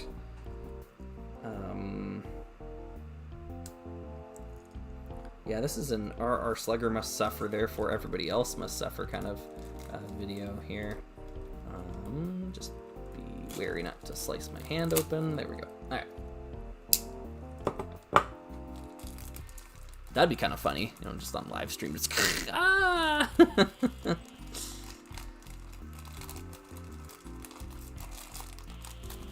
All right.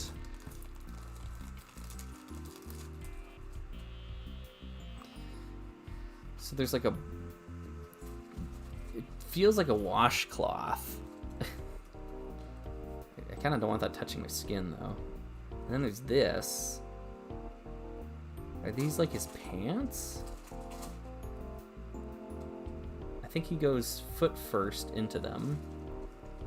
And then we pull them up. And then this goes over his neck. There we go. Okay, baby Thomas has some clothes. Baby Bink has some clothes. And like is this a hat? Oh no, it's a diaper. Oh no. Whoops, sorry Baby Bink. Let's zoom in so we can do this properly. Okay, so you can actually see what we're doing. All right, so there's Baby Bink, and you can dress Baby Bink up in the diaper instead. So let's do that. Sorry, Zuko's blocking the lamp.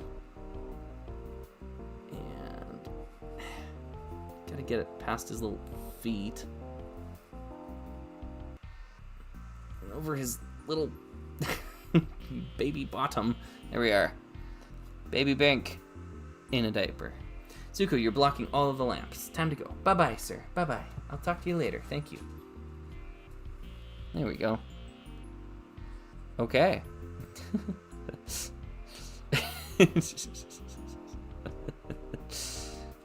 Does the furniture scale with Galador figures? No. No, it does not. But I'm happy to prove that hypothesis, or to test the hypothesis, rather. So we got the chair, we got the baby in the chair. Oh, baby fell out of the chair. Head trauma. Let's find a Galador. I have one that's complete. That's a real question. Oh, that's not Galador. That's Rock Raiders.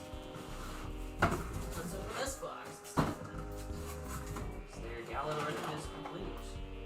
That looks like a mostly complete Galador. Let's open that. Yeah. Yeah, that's not bad. Yeah, we can go with that. Alright. Here's a Galador. Oh, whoops. Don't mind the things going on with the arms, of course. You know how it is. That's a Galador. That's a chair. So if we tried to sit, yeah, no, I don't think it's happening. Unfortunately, yeah, he will break that chair if he sits down on it. Okay. Kick the baby. Okay, just kidding. All right, so we got ourselves our little baby and Nick Bluetooth. Okay, so all right, yeah, isn't that chair a little high for babies? I agree. I don't, like. All right, yeah, and he can't sit in the seat thing if he has the diaper on. Like, it just won't hold. Like, I mean, you can rest him there, I guess. It just, Technic figures would probably work. Yeah, maybe. Do I have any Technic figures handy?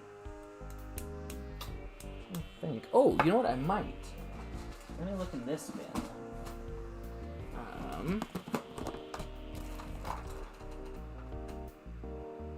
See a Technic figure? I do! Okay, I just gotta go digging for him. Found him. Yeah, okay. Alright, let's see. Technic figure, chair. It's like a little too big for the Technic figure. I'll just zoom it in. You folks can be the judge. Zoom. Oh, not quite. Zoom. There we are. Alright, chair. Technic figure. Try to do it so we can see. If we sit him down, his feet are not going to be touching the floor. It's closer, but now it's like a really high chair, and now he looks like a baby in the high chair. Oh, yeah. At least he sits in it. So, yeah. Oh well. Now, you know who probably would fit in this chair properly is Emma over here. Yeah, see, it's a perfect fit for her. That looks like a normal chair size. Oops, sorry. Emma. And baby Thomas. Baby Thomas. Alright. Does the baby's head turn? Are you kidding? Really? Really? It is just a hunk of plastic, eh? Flesh tone plastic. Fleshy and weird. Wow. Okay, at least he's durable. You know, you can really toss him around.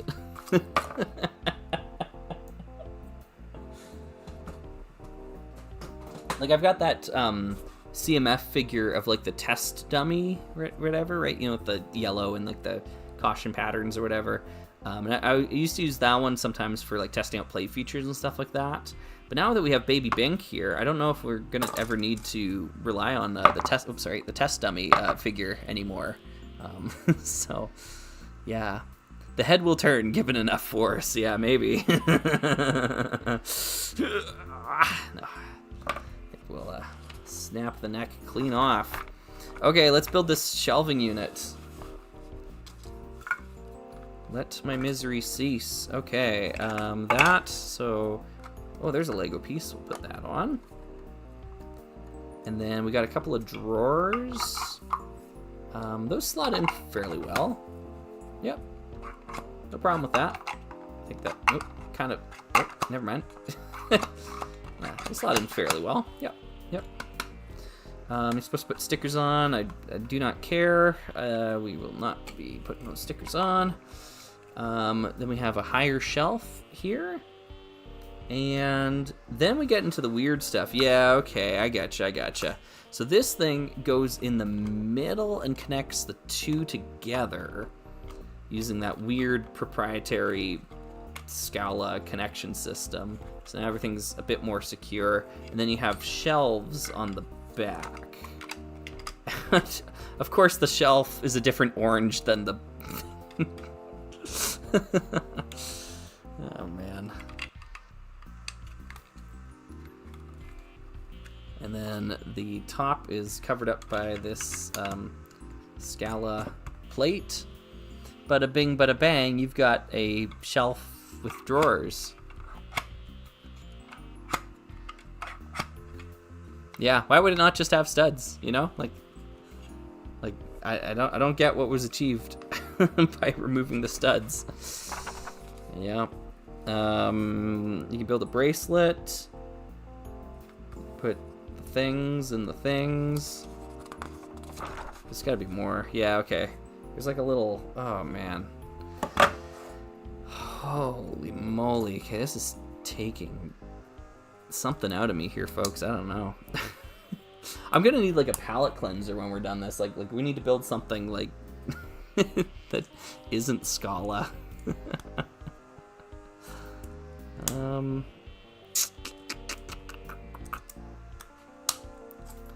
we go. Okay. And then we got these like post thingies. Go on each corner. And they're there to hold the giant foam piece that we need to find and punch out. Yeah, it's this big thing.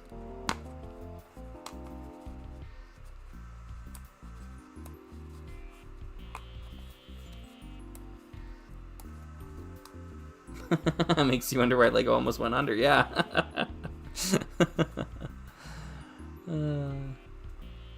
Oh, that's a good question, Sammy. Sammy has a good one here. Are there any Lego colors that you would want to see retired?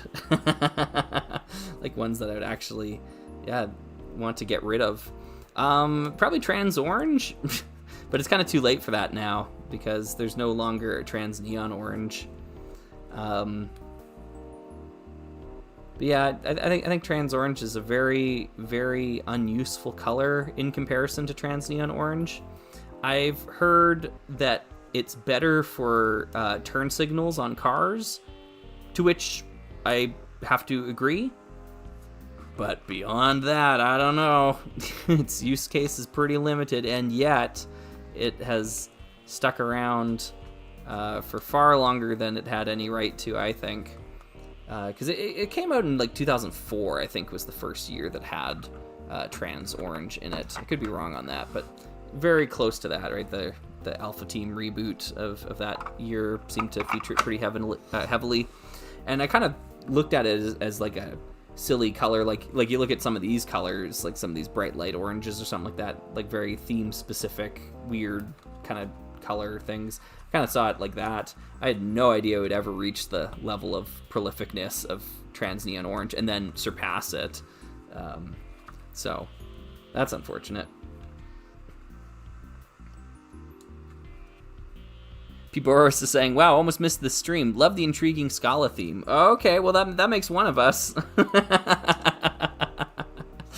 You know, it is intriguing. You're right. It's got weird pieces, weird things. I am not enjoying much of the building process, though, I've got to say. Like we did the sled set over, well... It's just so much of it is made of foam, you know? It's a very, very unsatisfying material, I think, at least. And so what little, like, Lego construction there is like, plagued with, like, weird connection types like this. Like, these are not studs that go together. It's very, very strange.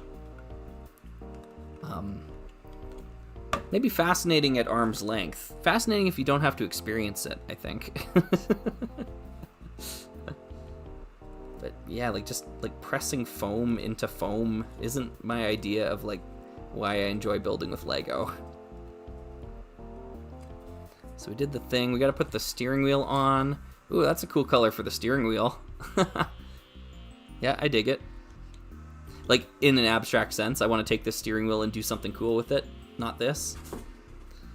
Baby Bink sits in here, but first we got to put the back on it. Baby Bink goes behind the wheel.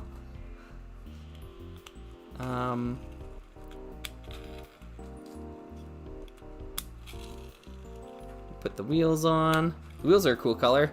And then he's got a little scoot. And he can scoot around. I'm sorry, Baby Bink.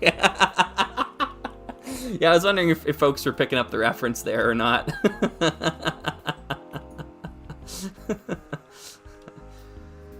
Yeah.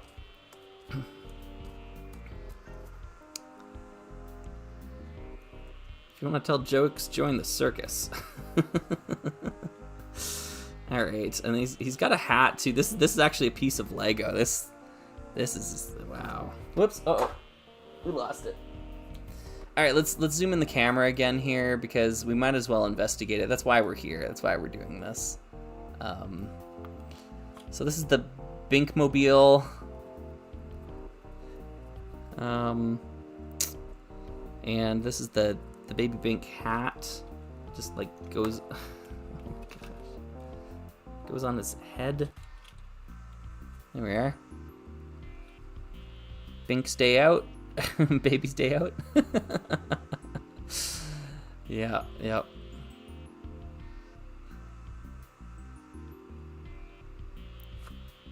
Cool.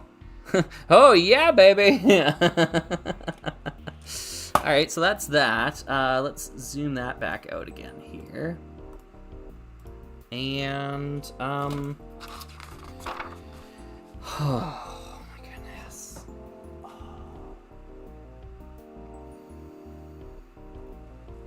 Okay. It's just foam. Like every single step is just foam pieces. Look at this. It's just foam. There's a foam snake. It's just made of foam. You do.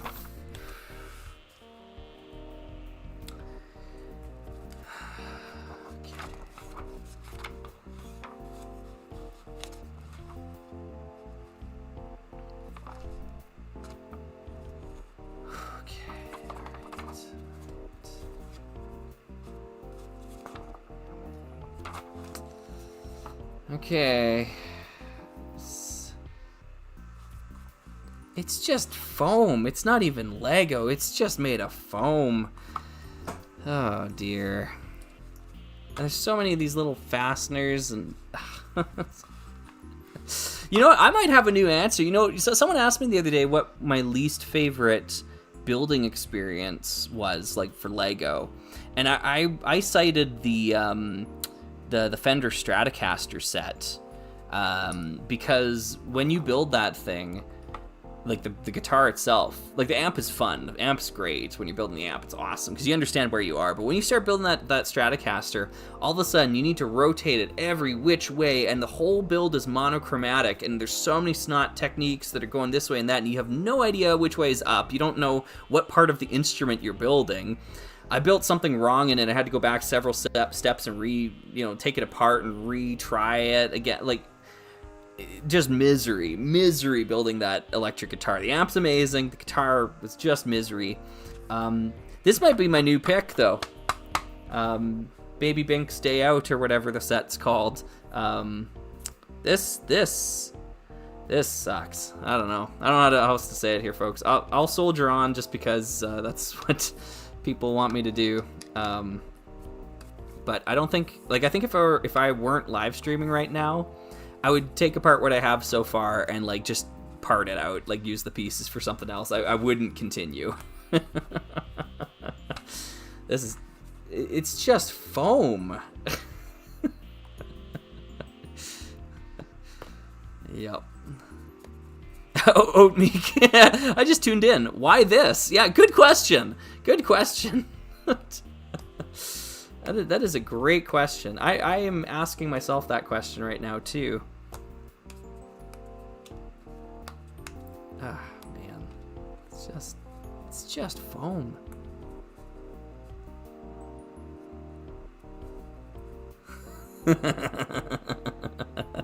That's funny, Monty Mole. That is funny. Yeah. I'll see if I can get a good picture for you. Yeah, I don't think I'd enjoy building a Technic engine. Probably not, yeah. Globin says, it's like no one is forcing you to continue. Yeah, no, you're right. I could call it quits. But I also feel like here I've opened up a set that was sealed. This is the first time anyone's gonna have building it. There is some, like, preservation, to, like, let's experience it, let's see what it was all about, and then then it's on the internet forever. Somebody can watch it if they want to experience it too. It's just all foam. It's not made of stars, it's made of foam. Yeah, maybe we should build something less stressful after this, like the Explorian Starship, yeah. I actually have a couple of sets I do really want to build, but I'm saving them for a different live stream because I don't think I'll be on for a lot longer today. It's already getting pretty late. I'm getting kind of hungry. You can tell I'm maybe a little more ornery than I usually am, so... And the foam Scala building is not helping the situation, I think. But a good good palette cleanser is in order. I really think so. I will look around, see what I've got. I might have something fun, and if I don't, we will just build something that is fun. We'll make it fun, I promise. All right, so let's hide all the foam stuff in the cupboard. What even is this? What am I doing? Why am I doing this? Who am I? What am I? All right. Yeah. I honestly think it looks pretty fun. Oh, okay, good. Well, that makes one of us. Yep. Oh, Artem's got a good question here. Have you seen the new Lego sets for the X-Files and Star Trek? And what are your thoughts?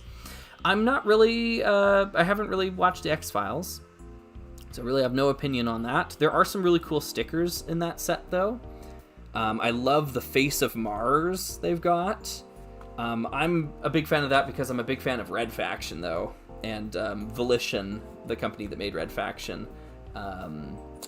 the video game Red Faction, used the face of Mars as their logo. So that's cool. I want that sticker. But other than that, X-Files doesn't really appeal to me. The Star Trek set, I talked about it a little bit briefly. Okay, sorry. I talked about it briefly earlier on stream here, and I think it looks cool and interesting, and the price looks fine to me. I don't. It's just another example of like how, you know, value, like, is the set worth it? You know, that sort of idea of worth is such a personal thing. Because I see a lot of folks saying like, oh, the price is insane, the price is ridiculous. And I was like, no, looks fine to me. I don't know. Okay, let's punch these through.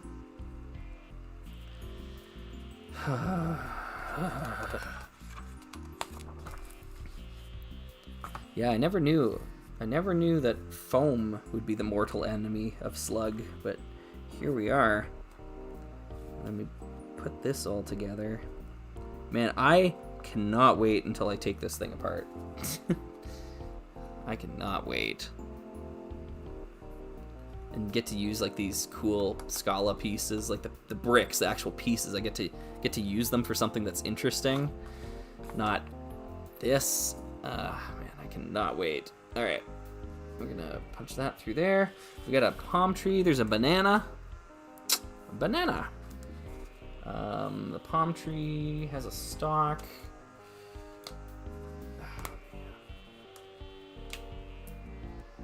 Misery, misery, misery.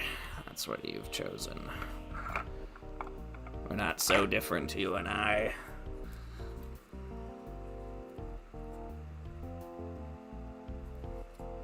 Okay, which way does the tree lean? It's not necessarily symmetrical. I think it leans this way.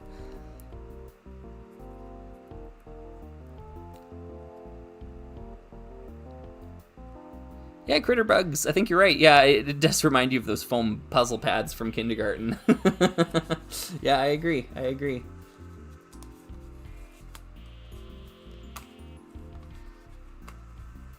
I think... What's the age range on this? 5? 5 to 10? Yeah, 5 to 10, yeah. Maybe if I was 5 years old, this would be fun and entertaining. I don't know.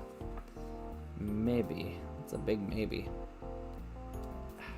But like, this is actually kind of tough to do. It's actually tough to get these over top of the things. Like, I feel like if I was 5 years old, I would need help building this. Like, it's still like intricate enough that it's not really made for younger fingers. Because it takes a lot of force, and you got to like peel it away with your thumbnail, like on each side. Do I have to do the bush? I guess I have to. I don't know. Where is it? Oh, it was in the middle of the other thing. God.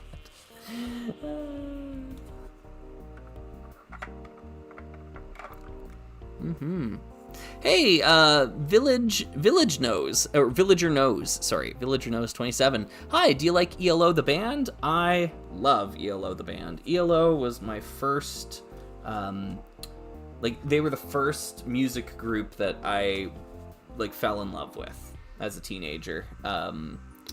Because prior to that, I did music as a kid, but music was always classical, and music was always, like, just something I did as, you know, like an activity, you know, like I used to play soccer, you know, as a kid, you know, it was like an activity that I did.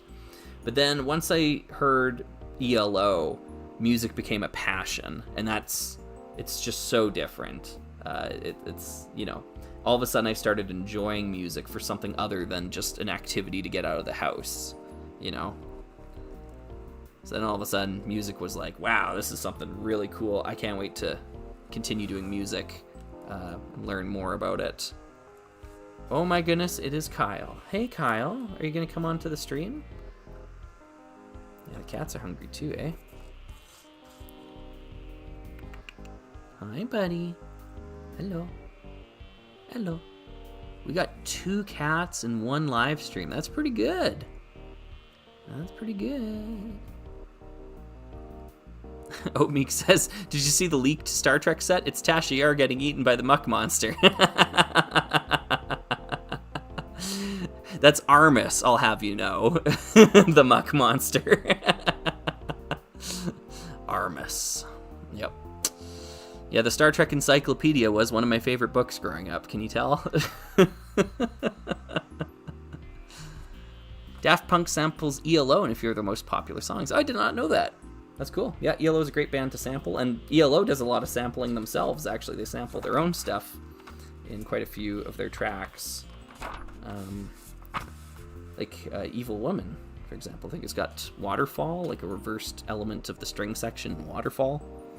Okay, Kyle's in the way of the light, so I can't really show that off right now. I guess I'll answer some questions in chat while Kyle's hanging out.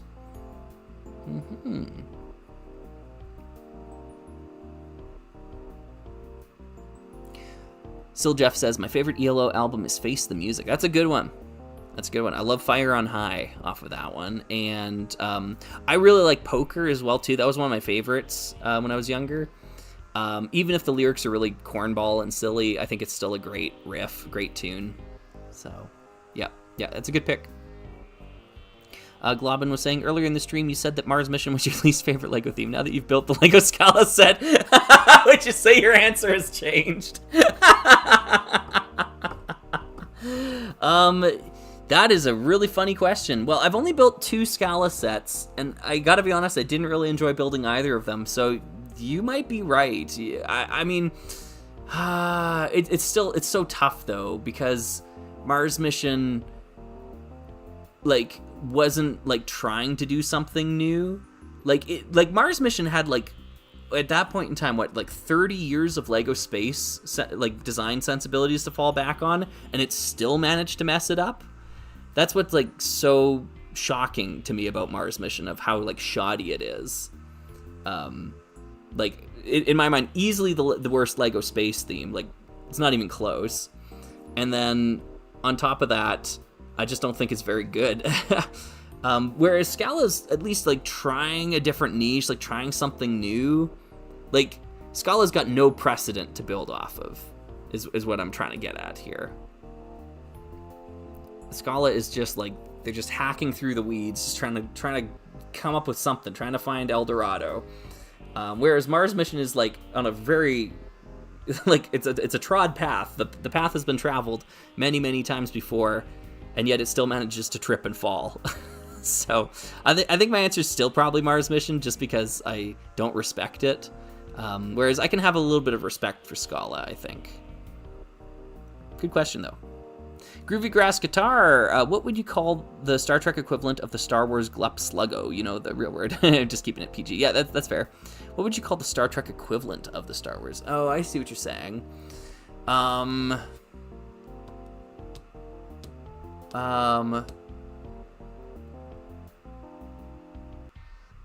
Probably the I can't. Oh, hey Kyle, he's blocking the mic. Sorry, I can't say I coined the term, but the drunk Shimoda is probably what I would say is the equivalent. Drunk Shimoda, right? It's from the Greatest Generation podcast, a Star Trek podcast. Really great, really funny, hilarious, honestly. And they award a drunk Shimoda every episode. So what Shimoda is the original chief engineer of the Enterprise D. Like, or no, he's not the chief engineer. Maybe I can't remember if he's the chief or not. He's the engineer that like lets Wesley pull out all the chips of the computer. He's just sitting there like laughing and whatnot with him. So they called him a drunk Shimoda. Shimoda is the name of the guy. And so they award that to whatever background character caught their attention or it looks like is having the most fun. So yeah, I think a drunk Shimoda is what you'd go with then. Face to Face by Daft Punk uses the lick from Evil Woman that plays right after they say Evil Woman. Oh, cool. Like that thing, yeah. Yep, cool. I'd love to see you put a band's discography through the Slugometer. That's been an idea for me for a very, very long time. Another YouTube channel where I talk about music and go album by album and then rank the songs on each album on the Slugometer. I would love to do that. There's like major hurdles to get over, and one of them is like playing music, like licensed music on YouTube. It seems like a really hairy, dicey thing and a really easy way to get in trouble. So that's one thing that's held me back from doing that, unfortunately. Yeah.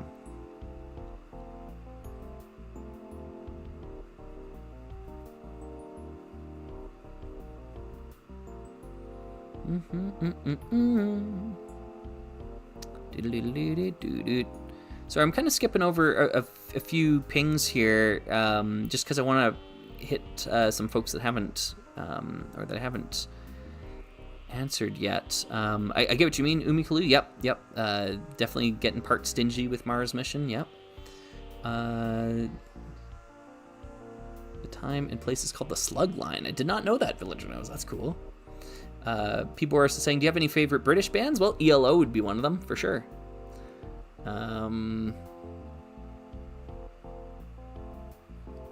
Yeah, I mean, I like the Beatles quite a bit, too. I know that's kind of an obvious answer. And I think if you already like ELO, you're probably predispositioned towards liking the Beatles. I think there's a lot of overlap between their sounds. Steven says, what's your opinion on single biome planets in sci-fi? That's a cool idea, or a cool question, I mean. I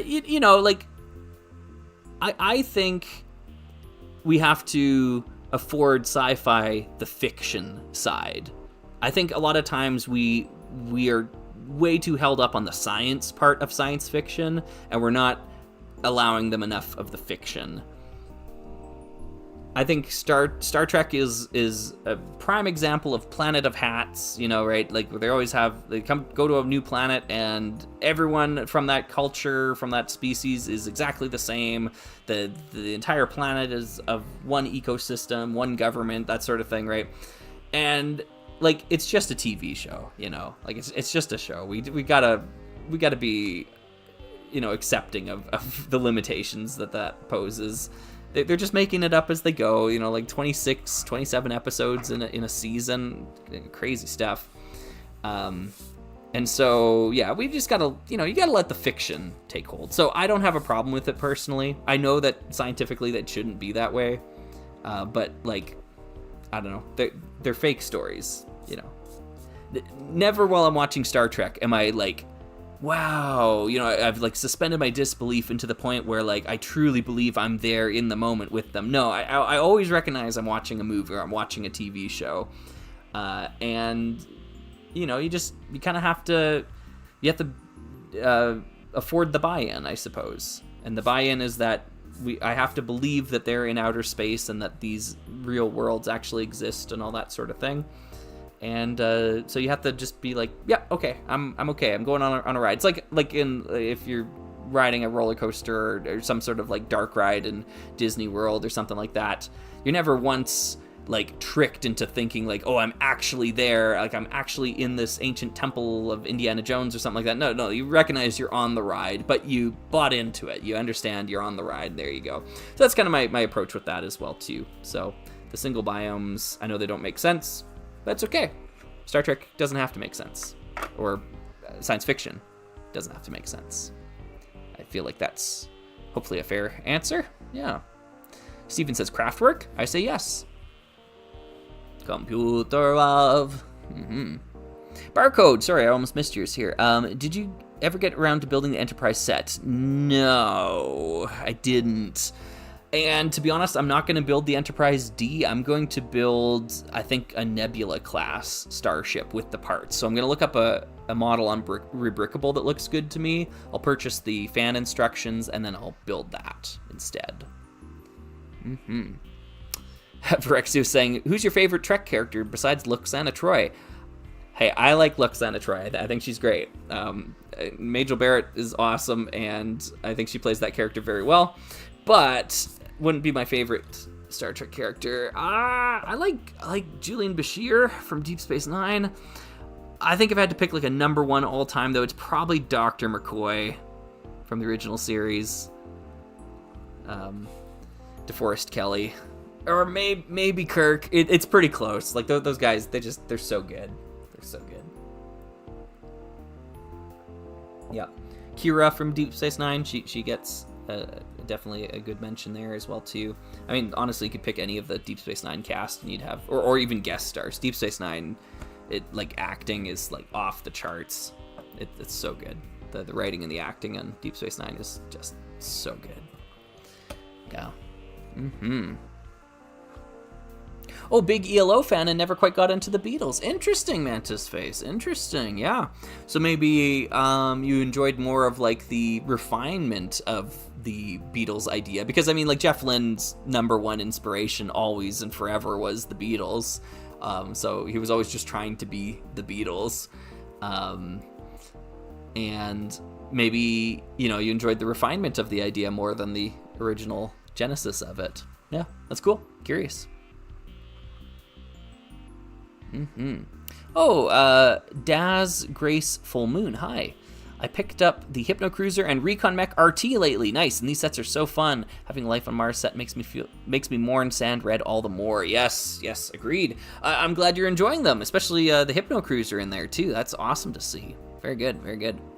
There was one question back here I wanted to get from K under 7.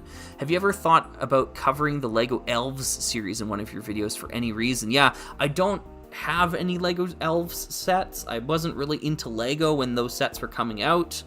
As far as I know, I think they're from like the late 2010s. I actually have no idea timeline wise.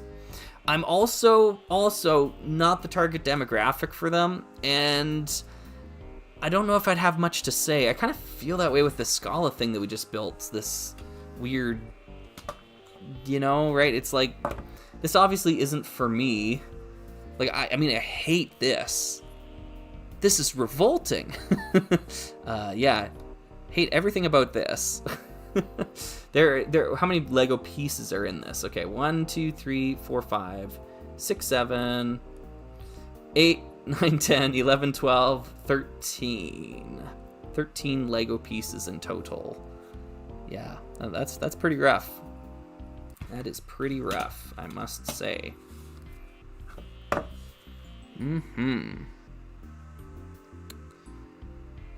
Yeah, Quark is king.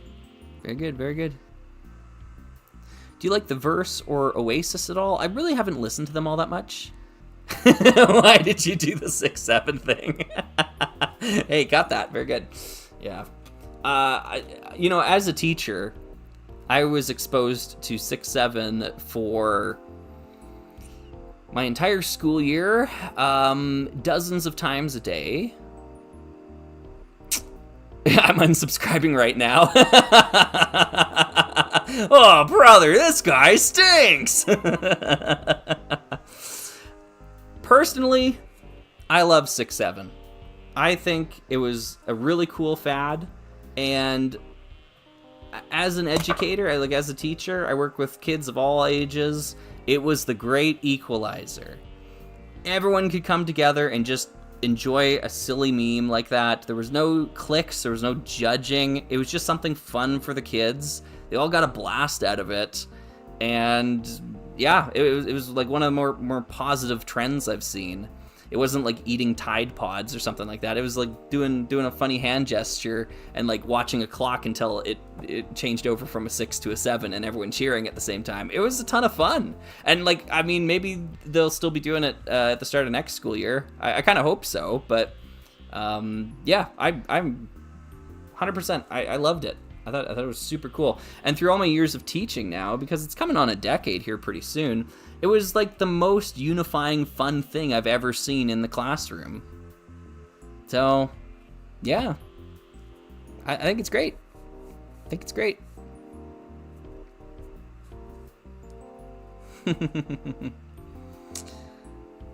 Exactly. The fads that we had when we were kids were dumber. Yeah, I agree. Yep. Okay, I need to get all this Scala junk out of here. we covered it, right? Like we got the gist of this. Like I can move on with my life. We'll just shove all the okay. Dump all the foam bits there. We'll put all the foam bits in one drawer. We'll put the real Lego pieces in another drawer. Like that and that. Baby Bink's hat goes in the drawer, I guess. I don't know what I'll do with that. Let's hopefully this will fit. Yeah. And kind of. The drawers don't really like to align. There we go. Alright. Got the thingy and the thingy and the thingy. Yeah, okay. Well, that was Lego Scala. Amazing, incredible, wasn't it, right? it was just riveting. Just riveting. We'll put Baby Bink in the chair again here. There we go. Alright, so I'm gonna go grab something else to build. What do we got? What do we got down here? What do we got over there? Is that a thing? Have I built that thing? Oh, I could do that. No. What do we got back here?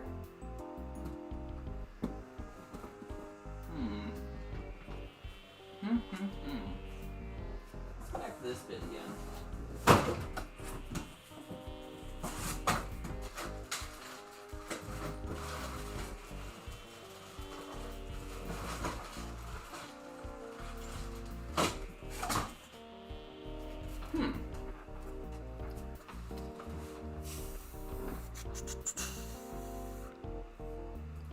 Oh, sorry, Baby Bink. Here, sorry, put him back in the chair. Yeah. All right. There we go.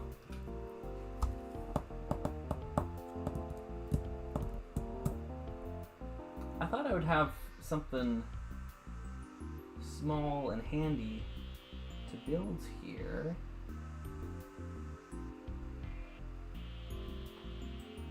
But as I look around, all I see are bigger items. Oh, okay. Well, it's not really a palette cleanser, but I also don't know how much longer I want to be streaming here anyways, so we got this little thing. I think this was sent to me by Donovich last summer of Slug, perhaps? I've never built one of these. Or, no, maybe Donovich sent me a complete one. Someone else sent me this one. Maybe I bought this one. I have no idea. Baby Bink. All right, Baby Bink can stay. Baby Bink can stay there. Whatever. Okay. Yeah, I've never built one of them. So let's build this thing. And I guess I got to change the name. Let's build this thing. Lol. Okay, cool. Let's build this thing.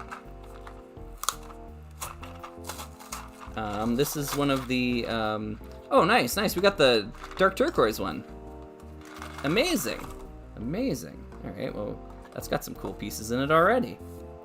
This already has more Lego pieces in it than the Scala set did. Oh, I need those instructions. Whoops. It's like, oh, just get rid of this. I'll just eyeball it. No, I don't think so. I've never built one of these before. It's a little bit more advanced than a Zalix racer. Oh, not a lot more advanced. Okay, this shouldn't take long. There's some cool color schemes here. I like the Rocket Racer looking one there too. That's cool. Has anyone built these before? Has anyone ever done one of these? They look kind of neat. White pegs. That's cool. I don't know if I have any of those elsewhere. These are the frictionless pegs, I assume. Unless we don't want this car moving very fast. So just pop those suckers in.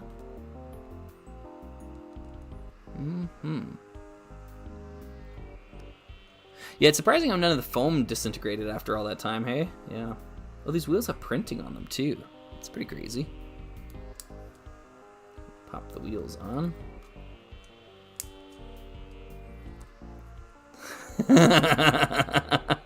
Globin, I don't own that Brickheads, Fortnite Brickheads figure anymore. I donated it to my local used Lego store. They opened up a new location, and I walked in and like, hey, housewarming gift, here you go. Like, I got rid of it. It's long gone, long gone. I didn't want it in my house. That's how strongly I felt about it. Okay, some little tiny detail pieces there. Looks like we're putting on some cheese slopes here. There we go. This is cool. Oh, that's a cool piece. New like front bumper piece, but it's like not specialized to the point where like it couldn't be something else. Like these could be like wings on the side of a little sci-fi craft or something like that.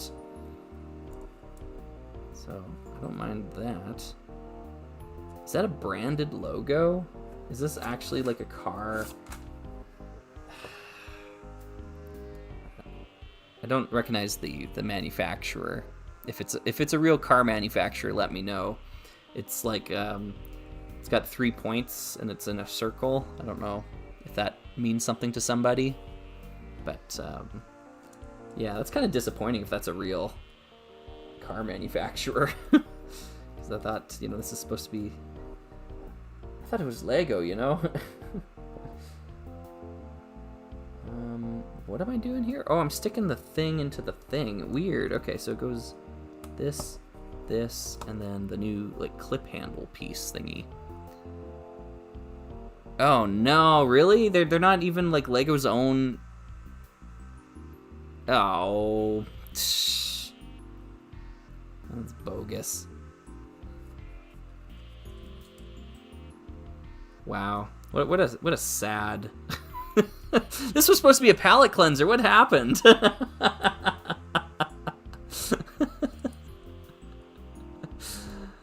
Oh, man.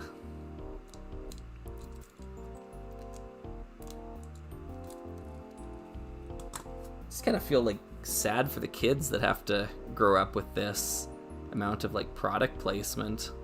Like I got to grow up with like Gear and Lupin and like the other Zalex racers. That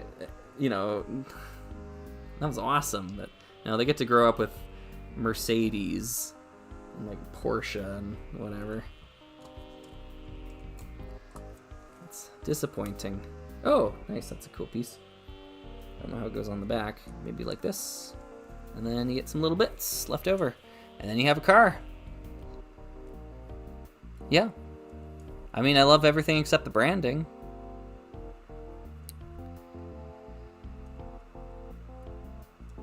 Yeah. Palette cleanser licensed by Mercedes. Yeah, no kidding, hey? Alright, well, Baby Bink, you can go play with the car. And then we've got these bits and bobs. So I'll check them in there. Oh gosh.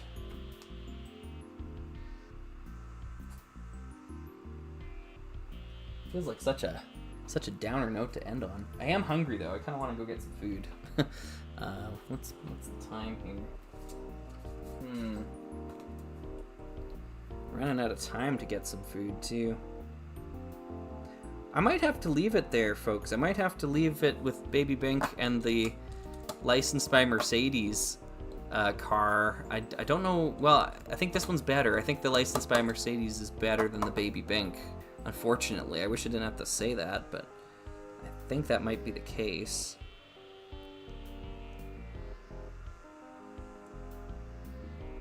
And I just kind of want to, I think I want to go pick up some food. So I think I'm going to do that here, folks. We are going to live stream again here in the future. Like, so this isn't like, oh my goodness, this is the last time. It'll be like 4 months before Slugger live streams again. No, it'll probably be less than a week. I don't know. We'll figure it out. But I think this was good for today. How long have we been live? Yeah, 2.5 hours. I didn't want to do a really long one here today. I just wanted to open up these Scala sets, kind of experience it with everyone here.